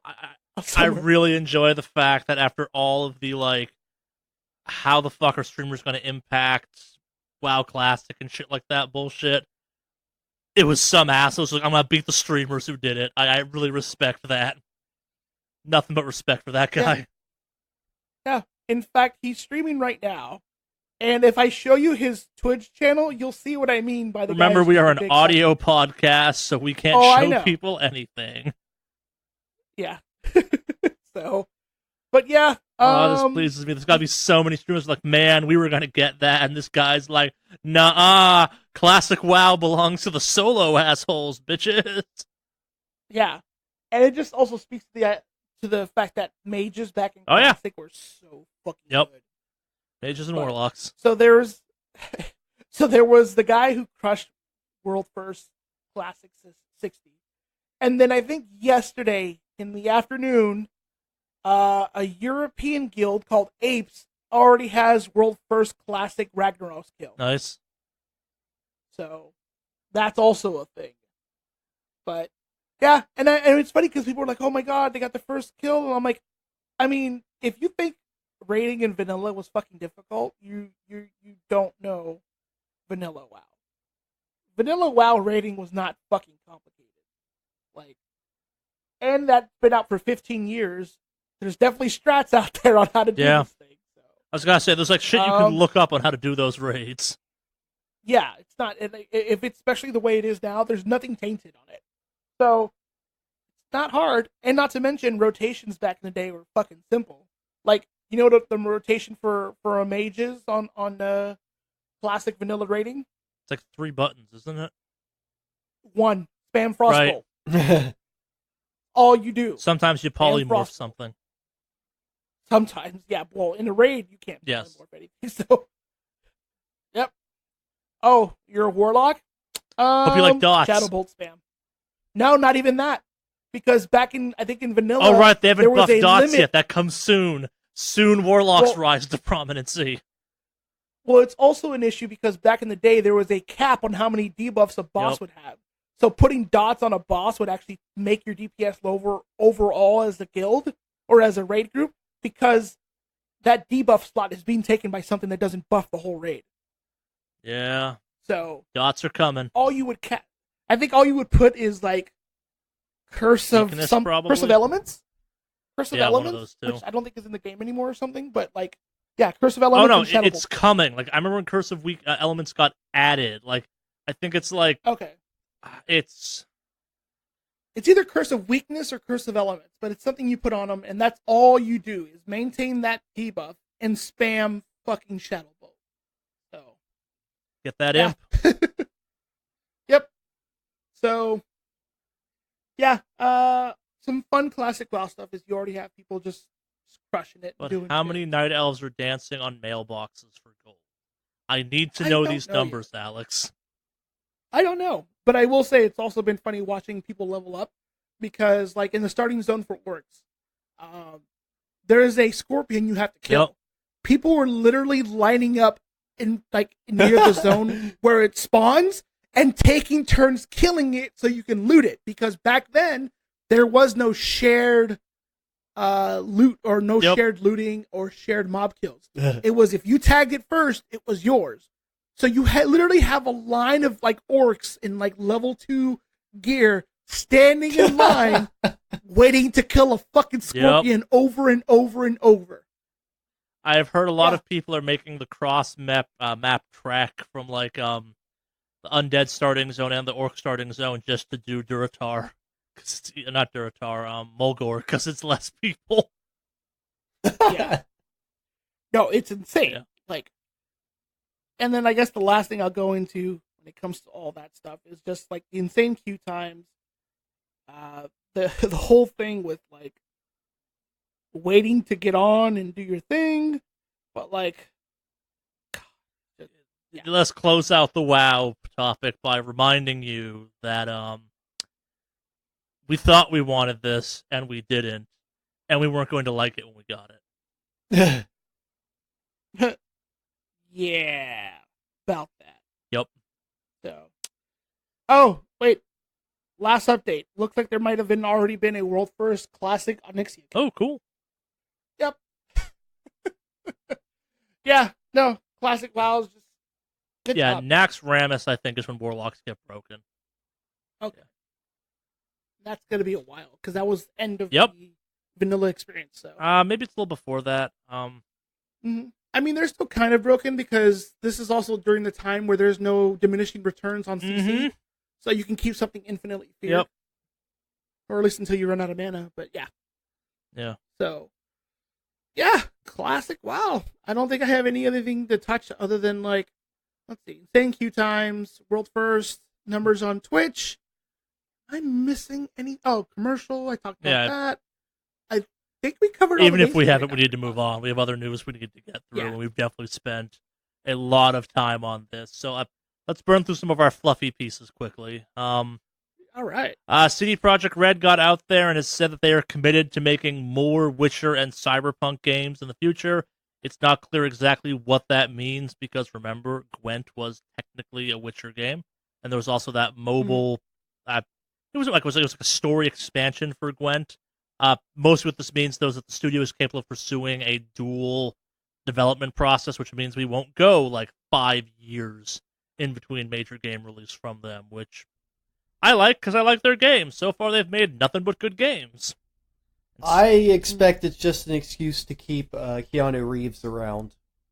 So and I don't blame them. We don't know if Johnny Silverhands is going to be in Cyberpunk after Cyberpunk 2077. He should be, but kind of branching off. He certainly will be if they can afford him. Probably, yeah.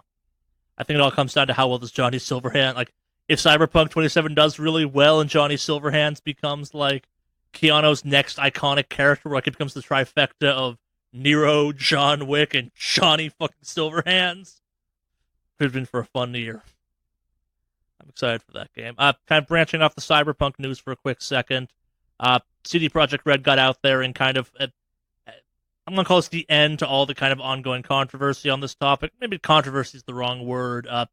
Discussion probably is more accurate about kind of the concept of gender normity in the Cyberpunk universe. You don't have to pick a specific gender at the start of the Cyberpunk games, kind of in keeping with the theme and overall vibe of Cyberpunk, and in general, not just the source material and the game itself, but kind of the modern interpretation of what Cyberpunk means to most people. Yeah, the transhumanism thing, and it's just like, and the idea, of fluidity and stuff. Well, it's the post-humanist angle. Like, Keanu Reeves' character, Johnny Silverhands, is a post-human character. Like, he is no longer physically a real thing. Yeah.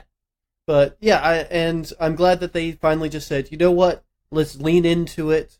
Let's actually embrace this, and this is going to definitely be a thing, and let's not dance around on this and trying to please everybody in a certain sense. But, that's good. I mean, you can choose your own body style, voices, and whatever, and choose not to choose a gender at all. And I think that's good. I think that's really good. It's weird. Like, now that we're down this rabbit hole, I kind of always, like, if they're gonna do this, I want to have the option of character physically is X, either mentally is Y, or started off as Y. I want that toggler now. Like, it's adding kind of an extra thing on top of that, but I think it adds to, like, a female-bodied character with, like, the male voice, I think could be a cool choice for that game. Which is what you can do. Yeah, I think yes. As long as the systems are there to fully support that concept, I'm all for it. Yeah. I think it's very cool. I'm glad that they're actually leaning into that one and not not sort of dancing in line or hopping completely away from it. Yeah. Unlike other devs. Yeah.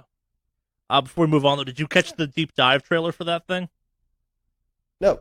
They put out 14 minutes of kind of more Cyberpunk gameplay trailer. It looks really good. That game looks cool. That game still looks cool. Dude gets whipped with, like, laser neon wire at one point.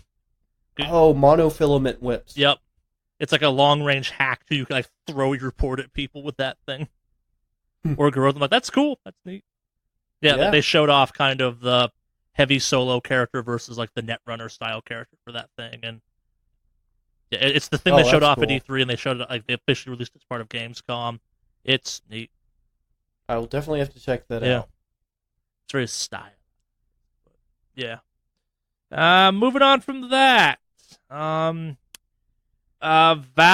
and a couple other let's take a step back. In the EU, specifically the EU, it's a violation. I think it's illegal technically, right? Maybe illegal is the wrong word because it's the EU and not a specific sovereignty. It violates EU rule to geolock games that are part of the EU, basically meaning if a game is part of the EU, it has to be available in all countries inside of the EU. That is, well, I mean, it has to be available, but also you can't force people to buy the German version and then buy the Italian version. Yeah. Like not having to buy it multiple times. That's geolocking. Yep. Which from the old consoles were pretty familiar with that, in that like you couldn't play like a Japanese Famicom game on an NES. I mean, there's a certain geo-locking going on, and they even stretched on to the PlayStation eras and to be fair, and like, further. Most of the modern consoles are region free at this point. Yep. The last time they really did that was the PS2, the PlayStation 2 era, and where there were still geo-locked games. But yeah, the EU actually has regulations that are essentially against that. And it turns out that a big digital storefront for video games that we've been talking about a lot lately, it's been garnering some controversy, and of which I mean Valve, not the Epic Games Store. That's what the story is about in this case, at least. Has been in violation of this. I'm sure the Epic Games Store is also in violation of this, but any chance I can get to bring up the fact that Valve's not perfect, I'm going to take. Well, yeah, of course. Yeah. They're not perfect, but yeah. Other companies involved are Bandai Namco, Capcom, Focus Home, Koch Media, and ZeniMax. And so, yep. They are looking to try to maybe settle the case, essentially, is what's going on. And so, yeah, but yeah, I mean, that's... yeah, I mean, I agree, especially in, within a structure or organization such as the EU, and I've never agreed with region locking in general. I've always thought it was silly.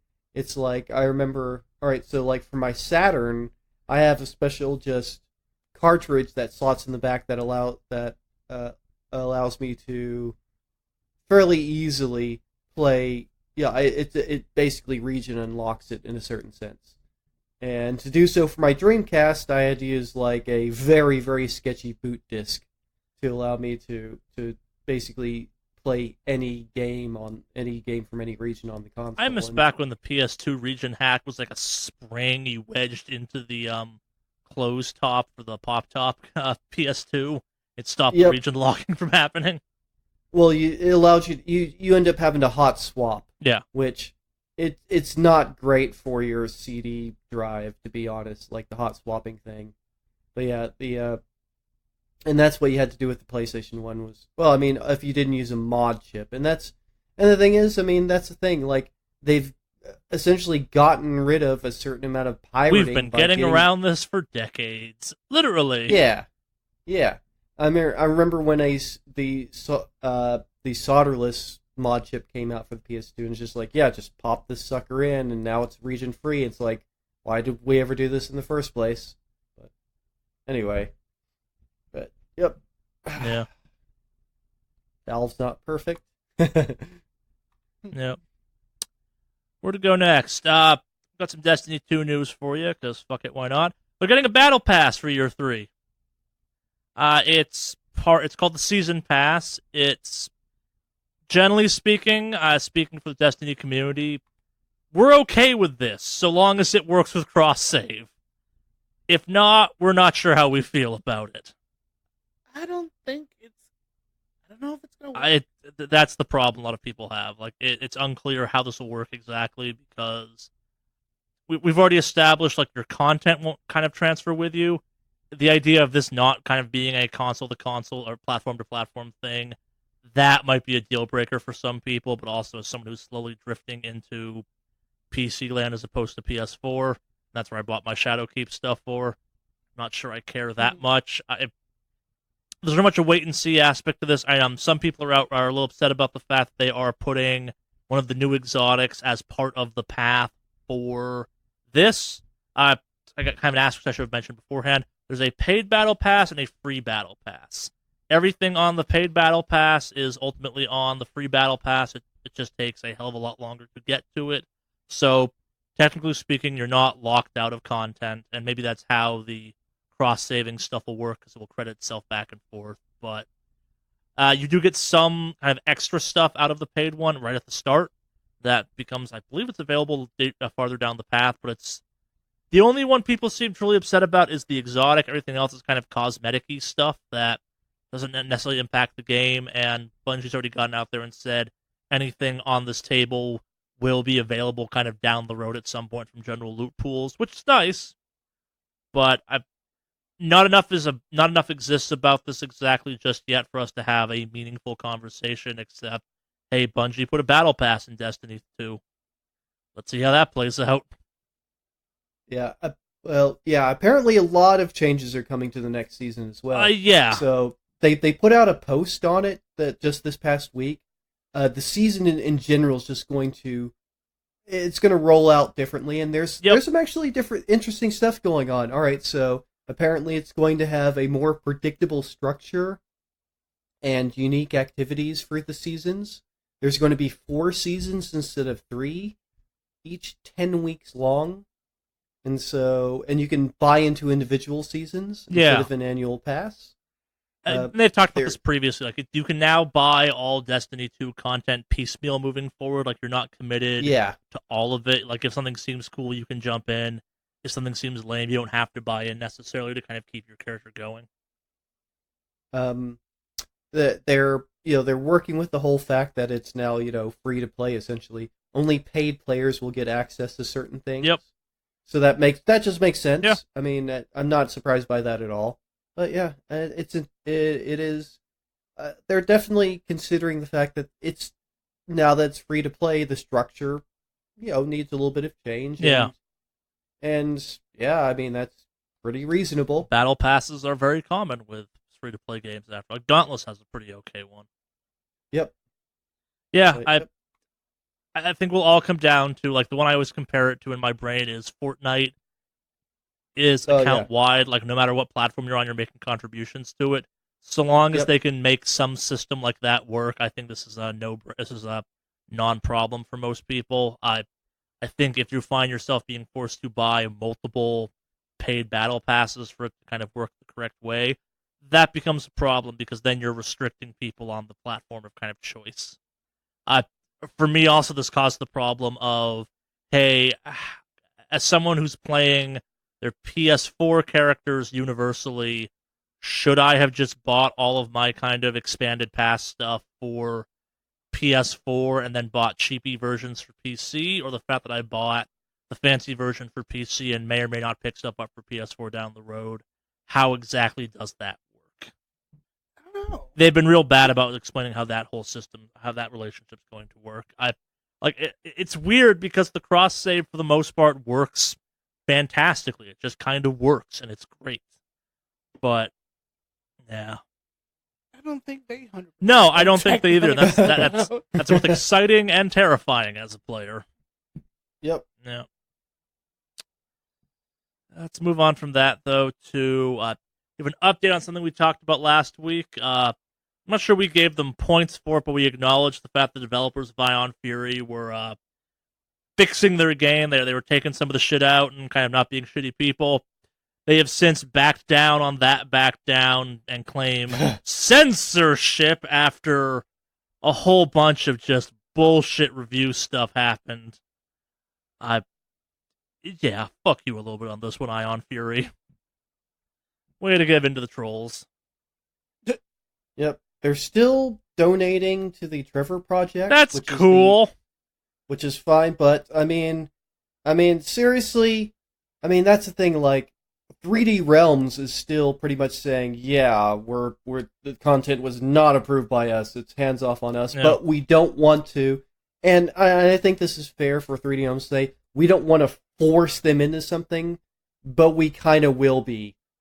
And the thing is, but they actually threw it out. Also, we may actually sever our relationship with these people in the future if they continue with this dumb hate speech stuff. Yeah, and like, here's the most. But I'm really glad that 3D Realms, their publisher, didn't waver on this. They're like, we don't want to come in and be like heavy-handed with our developers, and be seen as just sort of, the big company smashing down on. But also, if you continue this stuff, we'll just no longer be your publisher. Good luck with that. Yeah. And like, for me at least, the shittiest part of all of this was, hey, we're making changes. Oh, the Steam people that played an hour of our game are saying shit that made us change our mind. No, you're conveniently citing them because you don't want to do the work, or you're mad you have to do the work. Like, I get it, but also fuck you. Yeah, I mean, seriously, it just shows that, I mean, they're like, oh, we're going to blame it on a few reviews. All right, so let's just say that at this point, the homophobes are in the minority. Yeah. They just are. That's just a fact. And now you've given in to a hateful minority over the minority that's actually persecuted around the world. So most of this entire thing just reminds me that I don't think you should be allowed to write a review for a video game on Steam unless you've completed it or played a meaningful portion of it. Yeah, and and that swings both ways on to prevent trolls from just rolling in and negative just slamming on something before it's out, and also to prevent bots from running in and doing super praise of something. Yeah, So the way it should go, just because I'm hearing this here, is this is how it should be tied to.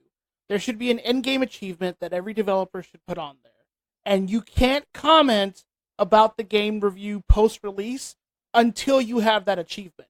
Now, prior to release, in a pre-release, you can put a review on there, but as an intro before you can even read the review, it says, this review was put in before the game was officially released. Yeah. Okay. I'd be okay with that. I can see that. And then you have it divided into two review realms. You have the pre-release realm and the post-release. I personally think pre-release should go away once the game is actually released, but that's just or just archived and locked away. I think judging a game based on early access reviews, both positive and negative, is not an accurate way of portraying a game. Like, think about how much shit you'll put up with from an early access game that from a full retail game you shouldn't put up with. Well, it's like, remember what happened with Captain Marvel on Rotten Tomatoes? Yeah. It got review bombed before it was released, before anybody, even early screenings that happened. It got a hate bomb, and it's just and I'm not sitting here super defending the movie because I think it was fine. Yeah, but it certainly didn't deserve to be super review bombed before literally anybody had seen it. I mean, so yeah, it's no, I think pre-release stuff pre-release reviews shouldn't actually be a thing. The fact that you can have user reviews prior to a thing being available to the general public has to this day baffled my mind. It just seems wrong. Mm-hmm. Well, it's obviously not going to be based on anything factual. Yeah. That's just the thing. That's just the thing. It's just obviously not going to be based on anything reasonably factual. Yeah, and I think it's one of those ones where it's if you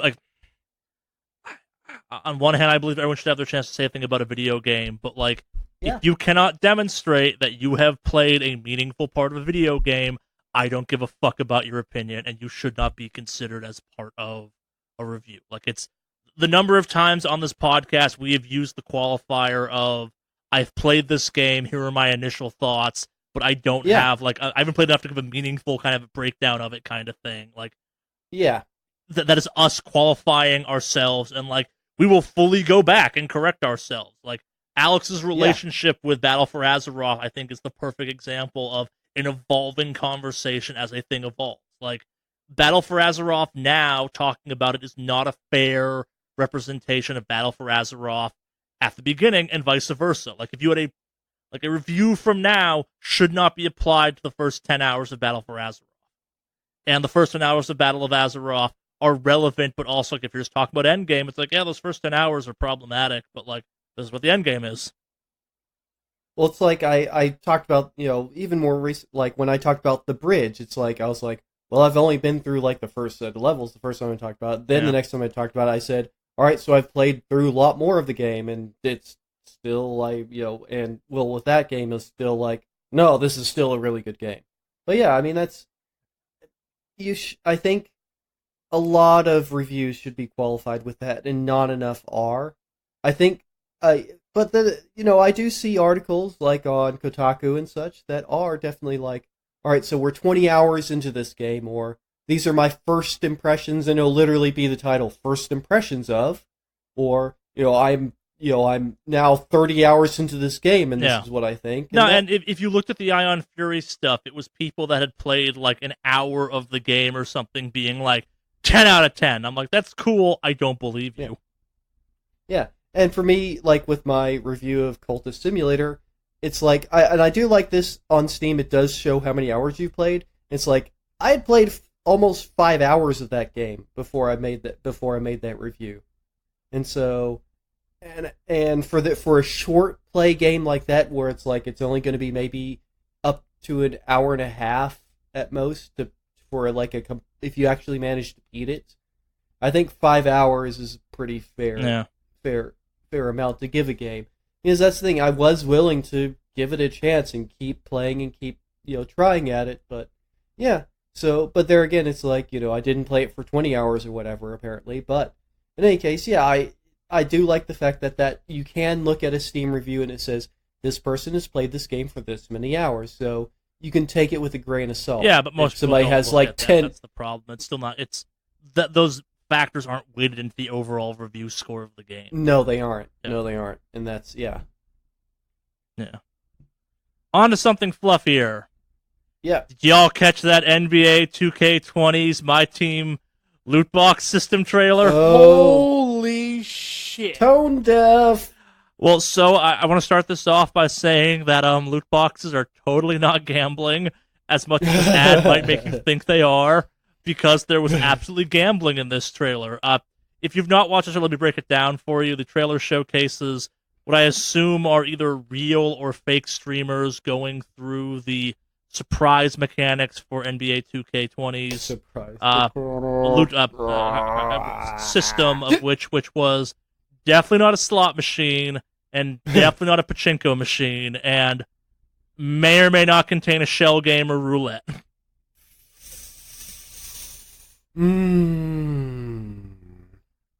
Yeah. Hey kid, your team's pretty cool there, but it could be better. Play these slots. Let's build up that roster. Play these slots. Let's play some slots. Let's go raid your mom's wallet. Wait, that sounded more dirty than it was supposed to be. Yeah, a little bit, but that was not intended. It's like fuck. It's like now they've made it pretty much easy for like any legislator to basically say, just look at this commercial. Like literally, they put out a commercial demonstrating that it's gambling. So like, well done. This work is even worse too. Where like it's one of those ones where it's the defense of, oh, it's just a commercial. Nah, that's gambling, if you will, or implementing a reality-based surprise mechanic. I would happily wager that whatever the fuck that system is in NBA 2K is exactly what they were showing off. That wasn't some fake graphical representation of the joy that comes from getting that character you want so bad or something. Like, that is in the game, obviously, and we've all played video games with casinos in them and shit like that. Like, one of the greatest comments that I came across upon reacting to this in my brain was someone pointed out the fact that the GTA casino trailer, that's just a straight-up casino in that game, feels less like a casino in a game and just straight-up gambling than the 2K one does. Yep. Yeah, like, take a little bit broader for a sec. A lot of criticism of this trailer specifically has been that it is almost a kind of shot-for-shot remake of every trailer you see for a real-world casino, just done with like kind of streaming styles and digital interfaces. Like, it's people winning. Like, they never show anyone losing. It's all the joy you could be experiencing. Like, they never say gamble as part of it. It's like, look at all the fun you could be having. Winnings, fun, happiness, serotonin, win a horse, eat that horse. You know, normal casino shit. Yep. Not much more to say on this one, except holy shit, was that tone deaf, but... Yep. EA Sports. Is that EA Sports? Box. I thought that was 2K. That's 2K. Yeah. Yeah, it's 2K. whatever they're. I just wanted to say EA because they're the pioneers of this shitty loot box, team sport bullshit. So I feel like we should just officially propose the slogan change from EA Sports it's in the game to EA Sports. It's in the loot box. To your point, like I think it's important to bring up the fact that like we love to blame EA for this shit. 2K, another major publisher of sports games. Oh yeah, equally they're shitty about it. Dunking it right now. It's like last year when it was between Blizzard and it was Activision, Blizzard, and what was the other company? Oh, Bethesda, fighting for who could be the shittiest company doing the shittiest things last year. This year, it's a competition of the team sports developers or publishers. So it's you have EA, which normally dunks on people with FIFA and their shitty loot box design, but now 2K is like I want a piece of that shitty I cannot pie. wait for our Game Awards this year. Like, it should have been EA's division to win for, like, fuck up, like, most, like, evilest thing of the year, but, like, Activision comes out strong, 2K comes out strong, fucking THQ Nordic comes out of nowhere. They're like, yo, we're gonna go real weird and real far. Yeah. Yeah, that's what we need. Let's have these sports teams still dunking and doing all this dumb shit. Yeah. Fun. Appreciate you guys. Yep. Thank you for giving us content to bitch about. Indeed. I appreciate that much. Indeed. Next up for our last of our light and maybe second to last of our light and fluffies, if you will. Maybe third last. Yakuza 7 got announced. It's doing a bit of a different thing. It's not quite clear how pervasive this change is, but it's at least some of the combat's going to be kind of a JRPG, Persona-style, turn-based combat thing, which I'm okay with because, sure, fuck it, why not? Most important, though, from the Yakuza 7 trailer is the main character's new hair. You're no longer playing as Kiryu, you're now playing as a dude with straight-up clown hair, and it's amazing. Yeah, he has some very special hair. Oh, very special hair. I'm a little surprised we're getting the Yakuza 7 this soon after Judgment, but also, sure, fuck it, why not? Like, I like, yeah, I definitely enjoy the Yakuza franchise more than I enjoy Judgment ultimately. So, not that Judgment's bad, it's not Yakuza. But yeah, it looks like a Yakuza game. I mean, yeah, it's definitely a Yakuza game. It's definitely like Yakuza dudes in suits. Did you pick weapons. up on how they're justifying Yakuza 0 style in a modern Yakuza game? No, I didn't pick that up. So, trailers I saw are only in Japanese, so I can only kind of infer what I can get off of visuals and mild translations. The impression I've gotten is the guy you're playing has been in jail, essentially, since, like, 70s Japan, which is why he's walking around in 70s Japan fashion in that trailer, which I think is a real cool thing. That's kind of hilarious. Yeah.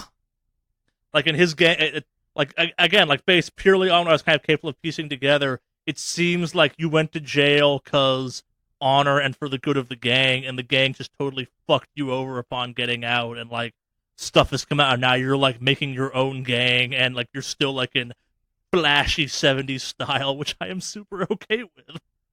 Yep. Yeah, I like the clash that I see just in in what I see in the gameplay so far, just the styles. It's cool. I like it. The game's always had style. Yes. Yeah. Thank you, Sega. It's weird to be saying that. Super weird to be saying that. Esports. Our esports news of the week, if you will. We have our first official case of gambling / match fixing in esports. Why do I say official? Because it's been fucking going on for years now. As long as esports existed, match fixing has been a thing. But we now have our first kind of full-blown investigatable match fixing gambling scandal. Yep. I mean, Australia has been taking a pretty hard line on this, and they basically said, yeah, we've been going to take this as seriously as we take match fixing in any sports here. And so, 6 people have been arrested. So, and there's actually the Sporting Integrity Intelligence Unit that exists. as well as which was an ILS combined raid along with the Organized Crime Intelligence Unit. So, yeah, I mean, it's not surprising in a certain sense, but I mean, they're going after it hardcore. So these things just always make me think of like cut to them in jail. It's like some like biker gang dude sitting next to one of the guys. What are you in for? Oh, multiple murders, assault, and armed possession. What are you in for? Man, I fixed a match of esports. What? Yeah. Yeah. No, totally see it. Fucking hilarious. The idea of that scenario is just hilarious. But yeah, no, I hope they do go after these guys because fuck that. It's illegal in rural sports. It should be illegal for you to fix shit in the fucking esports setting. So fuck them. Indeed. And last but not least of our fluffy news this week, we're gonna talk about Warframe. Warframe, that game Charlie plays when he's not playing Destiny 2. Warframe recently added a guitar. It's a mandolin, technically, isn't it? It looks like a lute. Yeah, a stringed, strum-based instrument that's held aloft in a jaunty minstrel style, as opposed to like a harp or a piano or something. It adds kind of a Guitar Hero style mode to it. I've seen lots of fun videos of people like doing Fire in the Flames in game and stuff like that. That's neat. Which is amazing. Yeah. And I have to say, just with the whole style of the game, just the big mech suit, playing the guitar, it just looks so cool to me. It just looks awesome. But so then this actually feeds into a larger topic surrounding Warframe right now. And this ventures slightly into YouTuber and streamer bullshit zone, but I think it's an important thing to talk about in context of Warframe at this point, because I didn't know this was going on. Kind of this is how we pay attention to the games we pay attention to, but I literally found myself scrolling through a flood of both partnered and unpartnered Warframe content creators just flat out saying, hey, I'm parting ways with Warframe for these reasons. Like, it got bad enough I had to track down a video to explain to me why the fuck lots of people were mad, and I guess for a lot of people, the guitar is the thing that broke someone's back. From the outside looking in, the guitar looks unbelievably cool to people like me, Henry, and Alex. It's fun, it's silly, like, it looks cool to have this kind of neat ninja robot playing a guitar. That's fun and dumb. Yep. But, like, this is a major update to a game that has a long backlog of completely useless Warframes, like several, like, completely garbage guns at this point. Like, the game for a long time has had an uncomfortable conversation about how much of the game is actually actively geared towards just straight monetization of the game. And as someone who has come back to that game a couple times and found the game completely just shaken up, where I could not, in theory, acquire guns I had at the kind of master rank level I was at, because they had just changed the systems altogether, it kind of makes a weird amount of sense that people might be upset about this. Like, the narrative around this game is like, so Railjack is the next big thing coming out, and it's being hyped up in ways that all the previous expansions have been. And don't get me wrong, like the fields of whatever it was called in Fortuna, like the two open world things the game added are undeniably cool,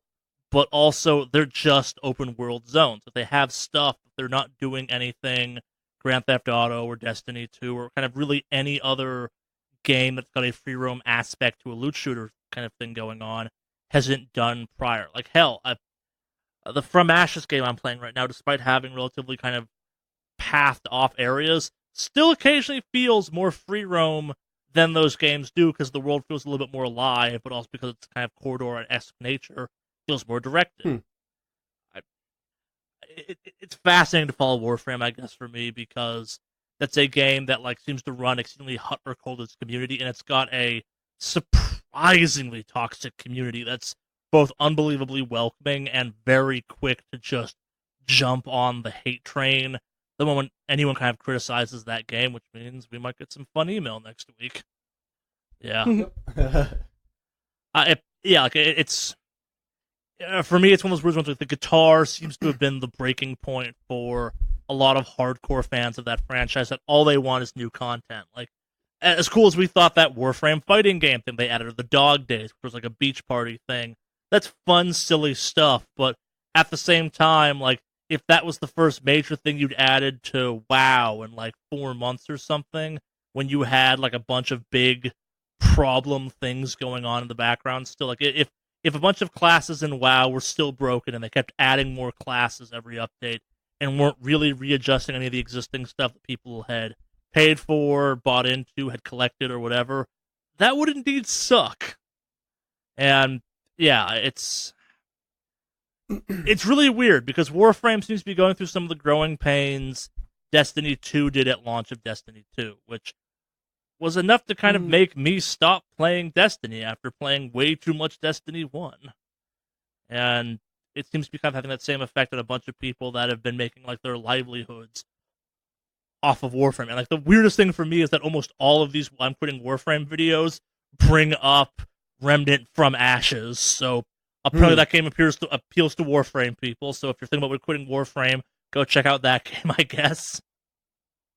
But yeah, I'm not sure what I wanted to say exactly as part of talking about this, but I felt it was important to talk about kind of the weirdness going on that game right now. Because on one hand, yeah, the guitars are super cool. Yeah, that is bizarre. Yeah. I mean, I wonder if we're going to hear some sort of behind-the-scenes stories of why that's happening. But joke, but like just absolute flood of 0 to 100 Warframe content in my social media and YouTube and stuff like that had me going like, dear God, what the fuck happened to DE? Like, did someone kill someone on stage or something? Like, did some giant scandal drop? Like, there was like, I was telling the guys before, and like, I was scrolling through YouTube on my phone, and I hit a block one day. I think it was like Wednesday or Thursday of last week, where I was scrolling for a solid like 10, 15, 30 seconds of nothing but like different videos from independent YouTubers just proclaiming, I'm quitting Warframe. And like, it was all like, man, this came out in the last like 2 goddamn days. What the hell has been going on? Like, it's one of those ones where like it was such an outcry from people visible enough on YouTube to get into my feed for YouTube that I'm like, did they just like say like, and now we're siding with Hitler or something as part of a live stream or something? Like, what the fuck happened? Yeah. Jeez. This was some like Bethesda Fallout 76 bullshit outcry kind of stuff going on. Yep. And no, it wasn't, but also like, it kind of makes sense. Yeah. And I'm sure like this is only a minor sampling of a certain group of the Warframe community, but it was like in my face enough I could not avoid it. Like, the point where I was like, what the hell happened? I know the Amazon's on fire, but man, what the hell's up with this Warframe shit? So our 2 kind of heavy hitter topics we have left this week. Which do you guys want to do first? Do you want to talk a shambling corpse or horrible behavior first? I'd say start out with a smaller one, the Telltale game. Sure, Telltale our shambling games. corpse, if you will. Yep. Yeah. Our shambling zombie. Yes. Well, so I got good news. Telltale Games is back. Sorta. So Telltale Games, in kind of name alone, has been resurrected without, as of right now, anyone from Telltale Games previously being involved. This is not that weird of a... Yes, that's the correct reaction to be having on this one. So this sounds a lot weirder, actually, than it is in some ways.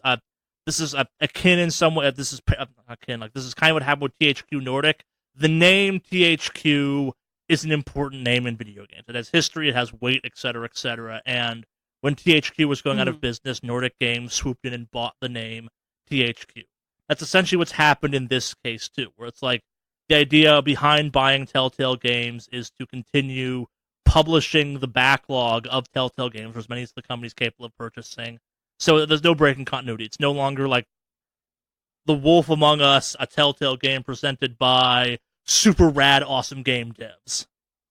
It's trying to kind of keep the brand cohesive, and as part of that, like, there are some IPs in if you kind of divide out the IPs of Telltale into kind of various categories, there are a couple IPs they could still do more with that did unbelievably well. I'm talking the Borderlands ones, the Walking Dead ones, which they can no longer use because they're owned by, I think, Starbreeze now or something. They're by another company. Like Borderlands, Batman, Wolf Among Us. They have games that people have been clamoring for follow-ups to. Like, I personally love the Batman games they've done. They're fantastic Batman games. The Borderlands game is also fucking fantastic. Wolf Among Us was good.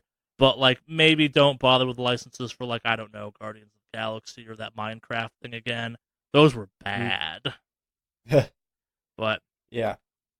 So, kind of with all that being said, Telltale Games has been resurrected. I'm trying to find the people behind it. All right. So it's a group. Sorry, go ahead. So yeah, it's a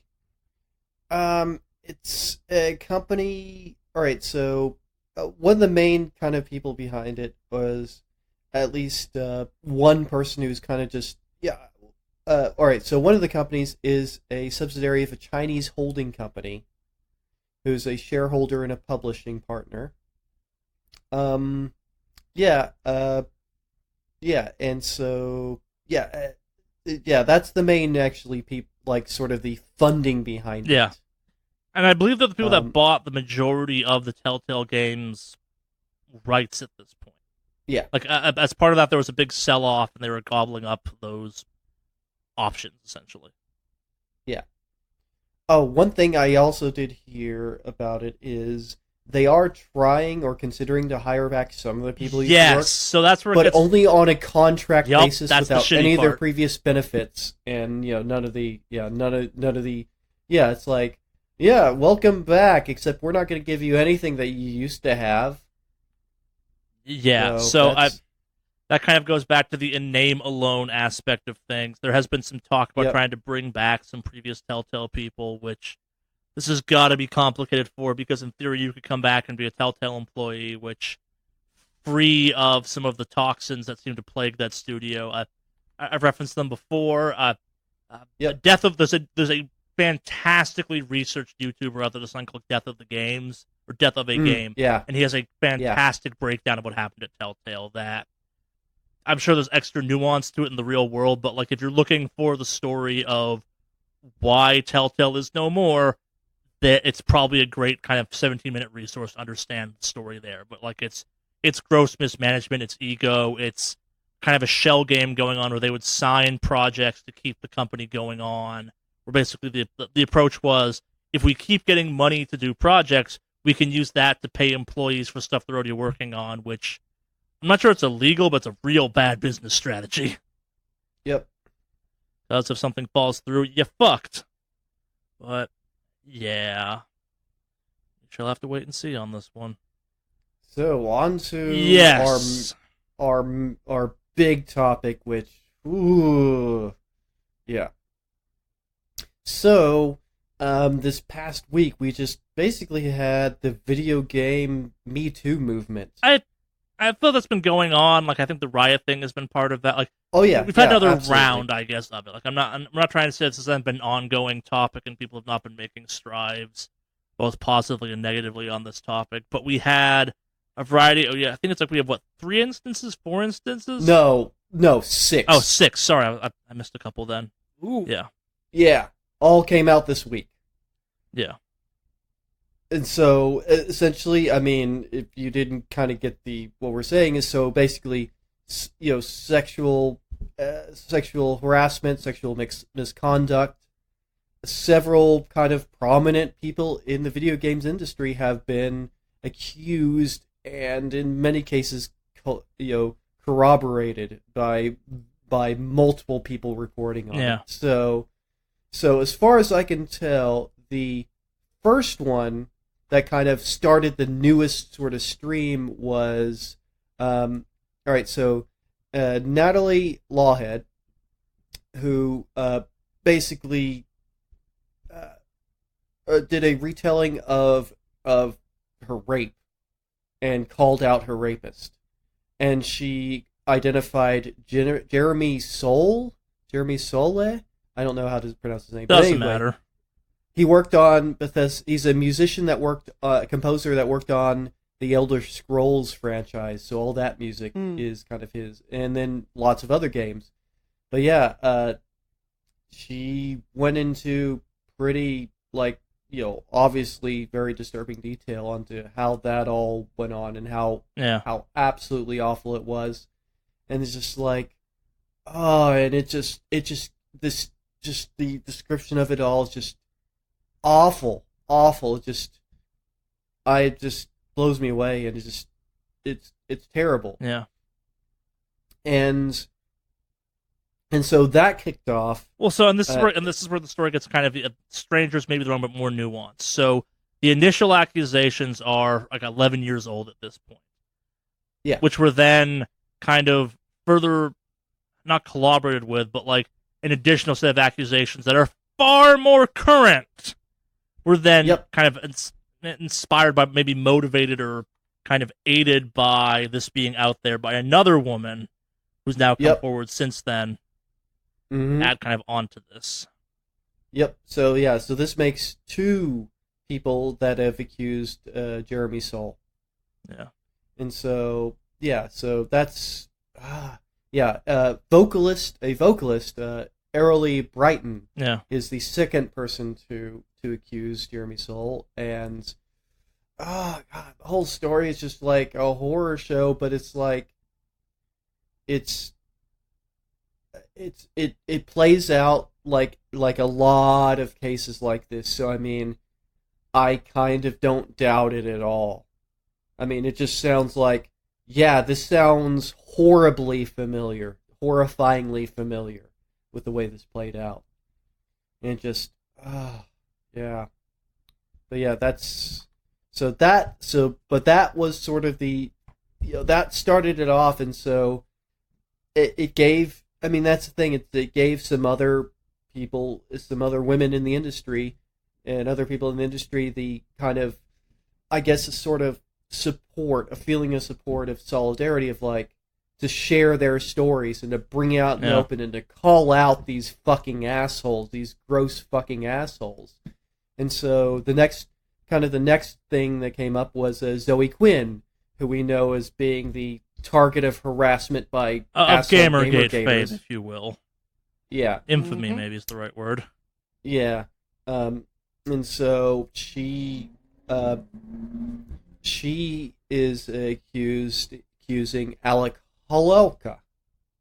And so that one started a sort of an avalanche, because when she put out her post, it got corroborated almost immediately by multiple people. So many people that the studio was like, we're immediately cutting ties with this guy.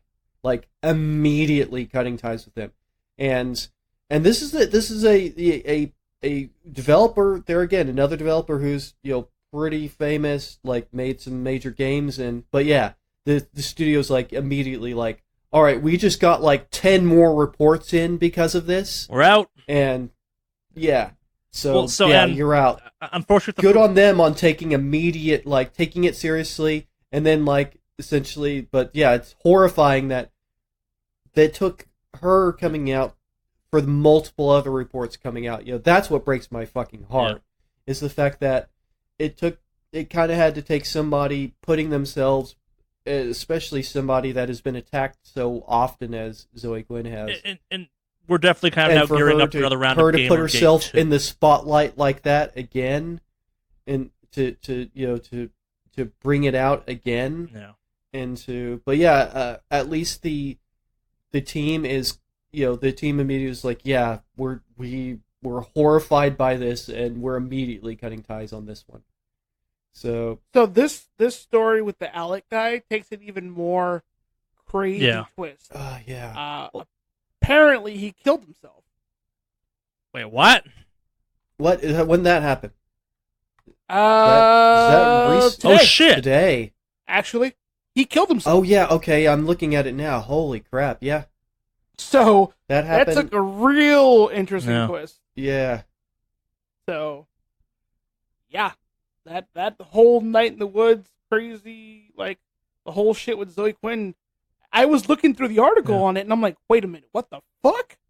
And I was surprised because the article that we have on our docket doesn't have that. So I was like, it does. Oof. All right. So one thing about it does remind me of something that I don't like. All right. So this is a side note, and this is, but I feel like this is worth bringing up.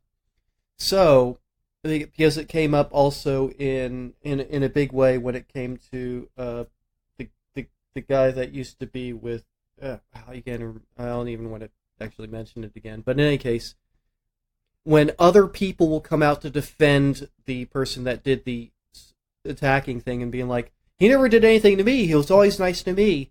Yes, abusers are often nice to a lot of people other than the people they abuse. Yeah. That is an actual fact.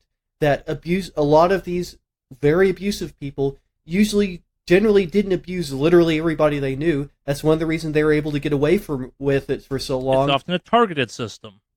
Yeah. And so if they would be, awesome and amazing to a lot of people, but there would be their targets of abuse that would get it. But you know what? I'm really sick of this sort of outpouring of sort of support for people that have been absolutely like, yeah, this definitely happened. They're like, oh no, but he was nice to me. Yeah, that's the common. That's literally the pattern. You don't get it.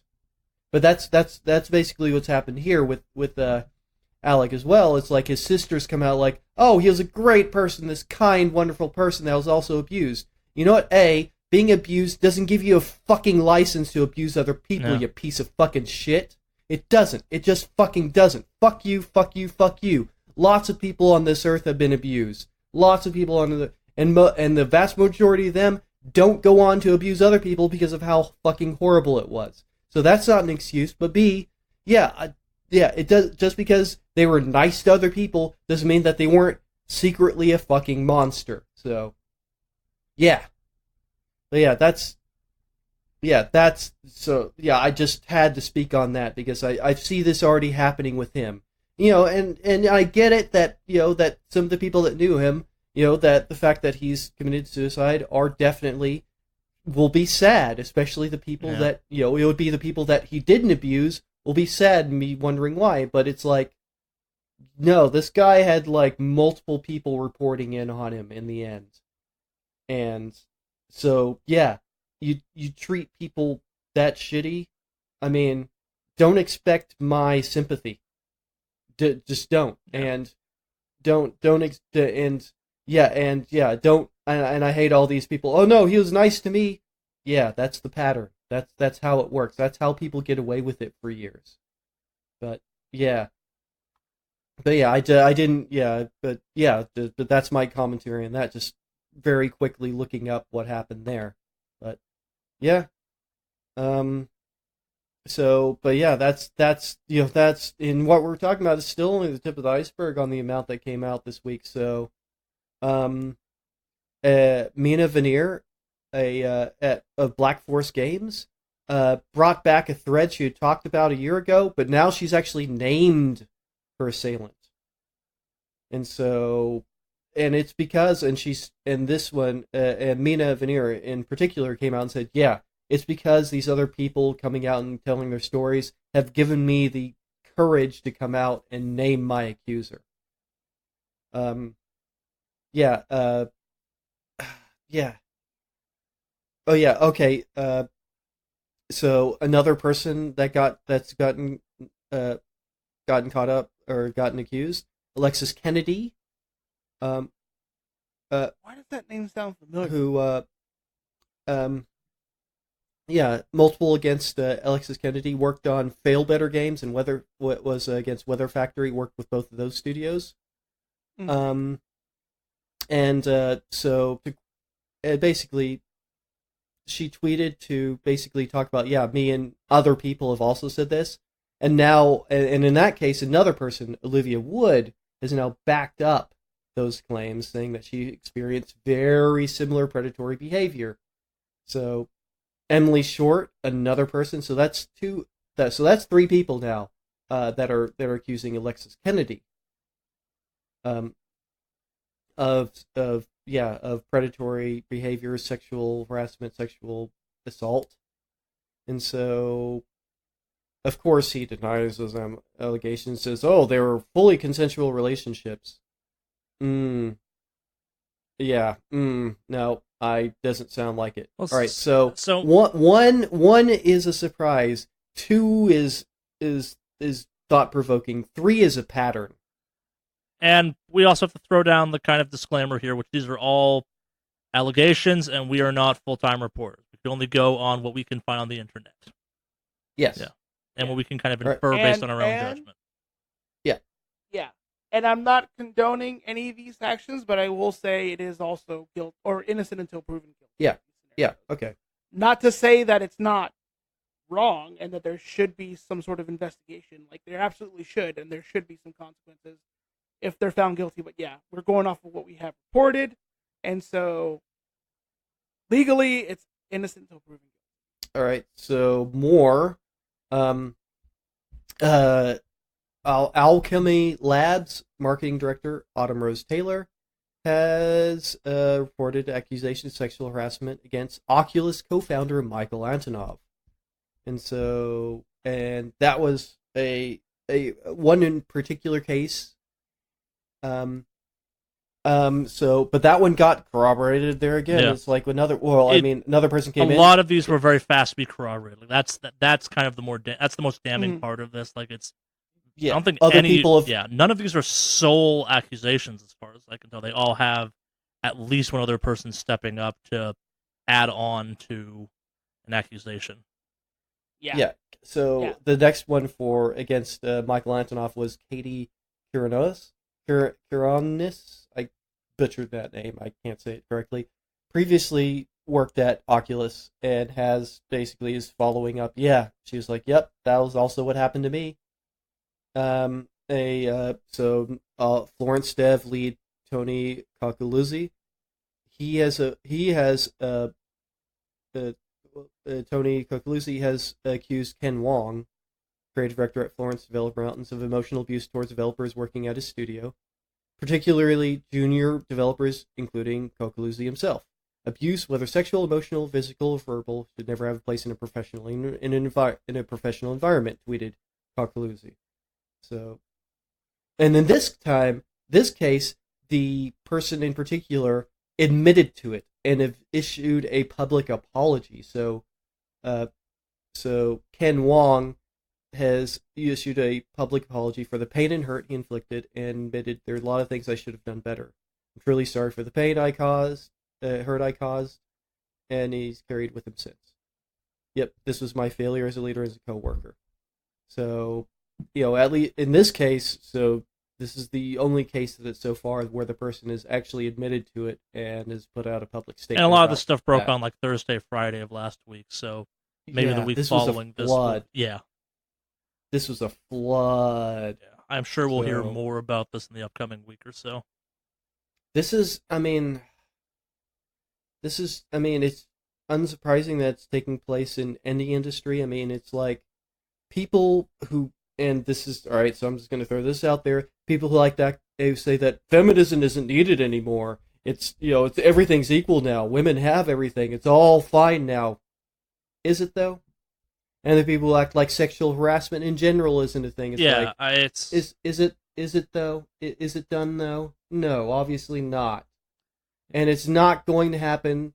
It's not going to stop until we continue to call it out and drown it out of our culture and completely smash it out of our culture. Yeah, I will use the example of, I have not been on the receiving end of said harassment.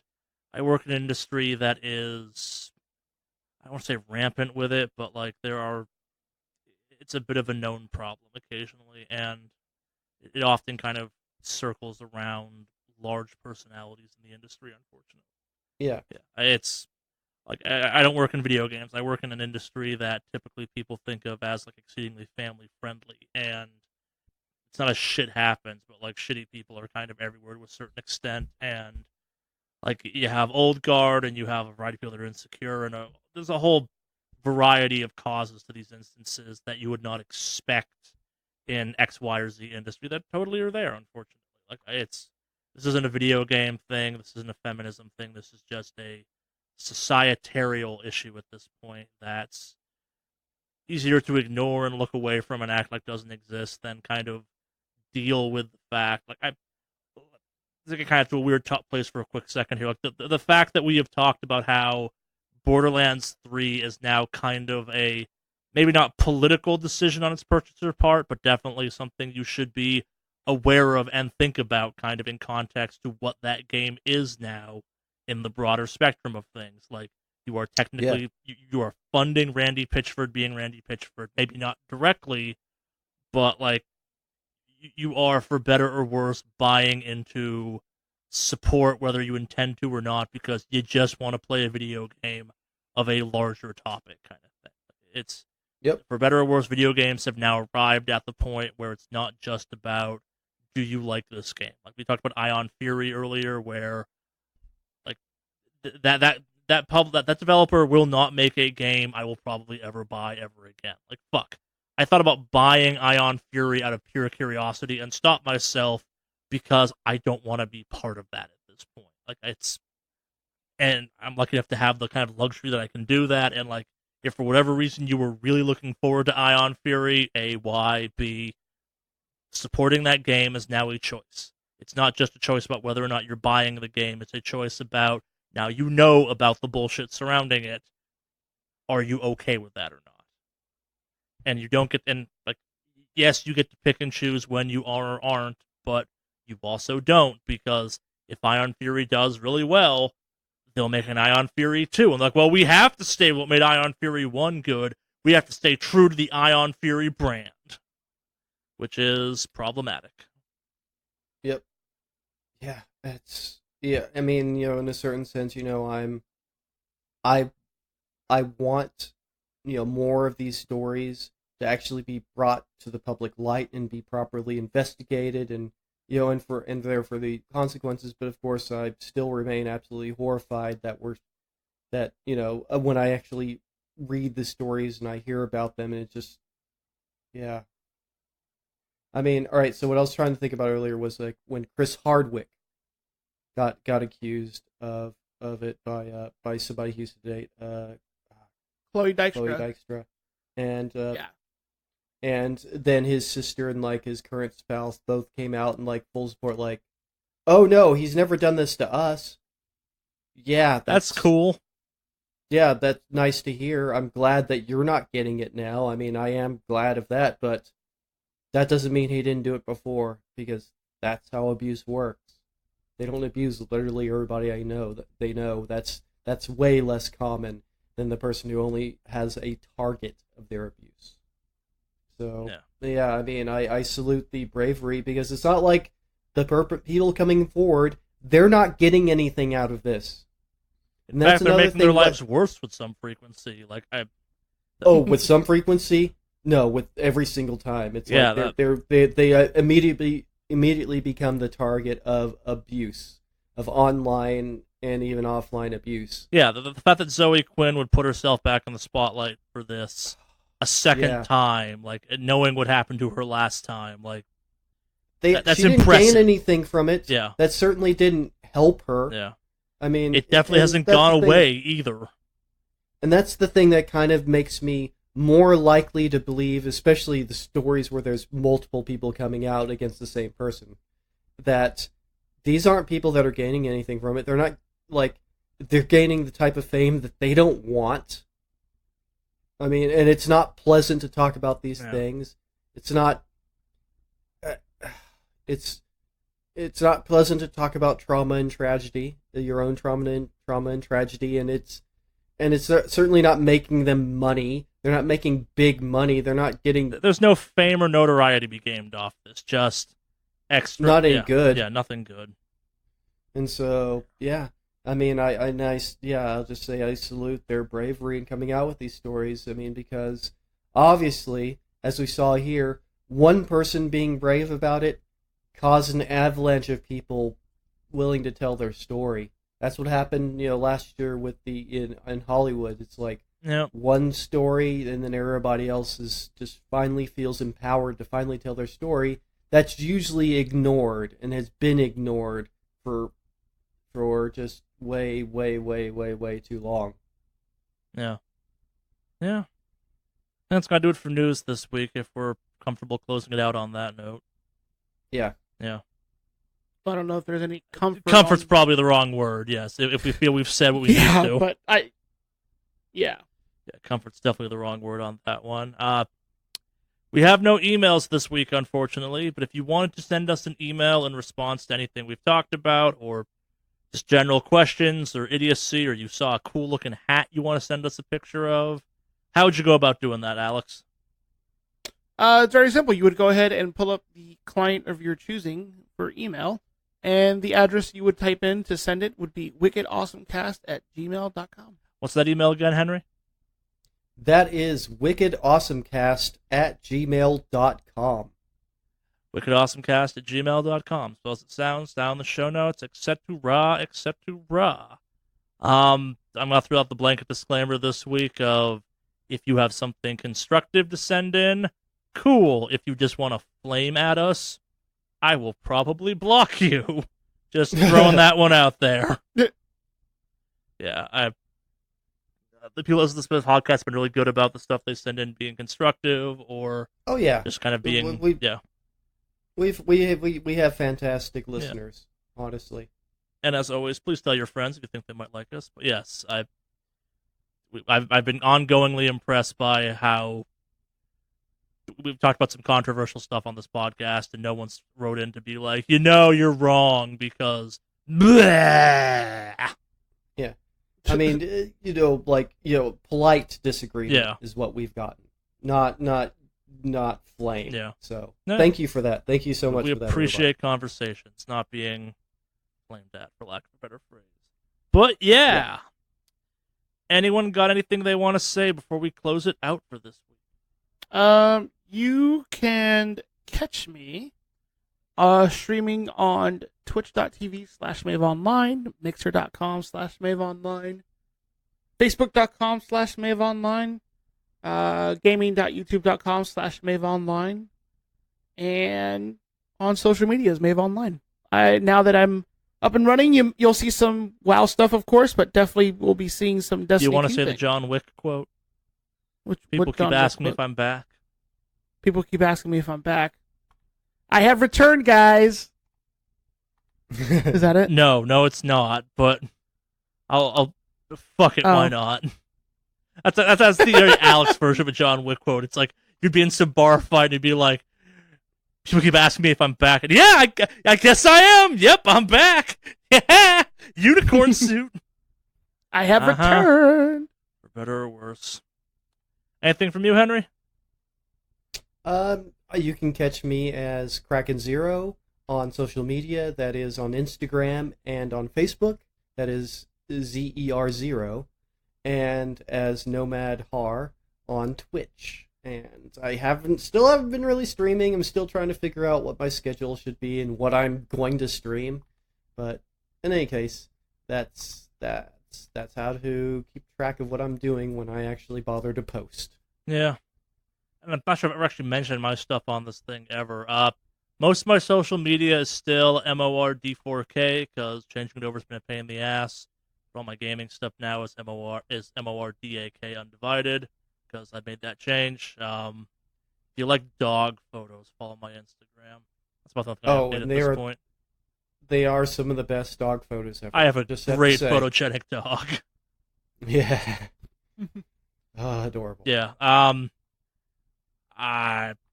I'm not going to make the promise to get up in streaming. Maybe I'll jump into some streams with Alex if he's doing some Destiny stuff. Mars is having a thing this week, so it makes sense for me and Alex to go raid the depths of Mars, if you will. I'll stunt on him with some cool-ass guns. Yeah, that's about it, though, really.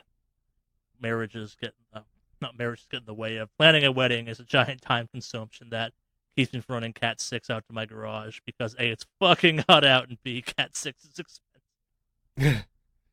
But yeah, that's for this week's podcast. Since you were so rudely interrupted last week, Alex, would you take us out this week? Sure. Cue the bell.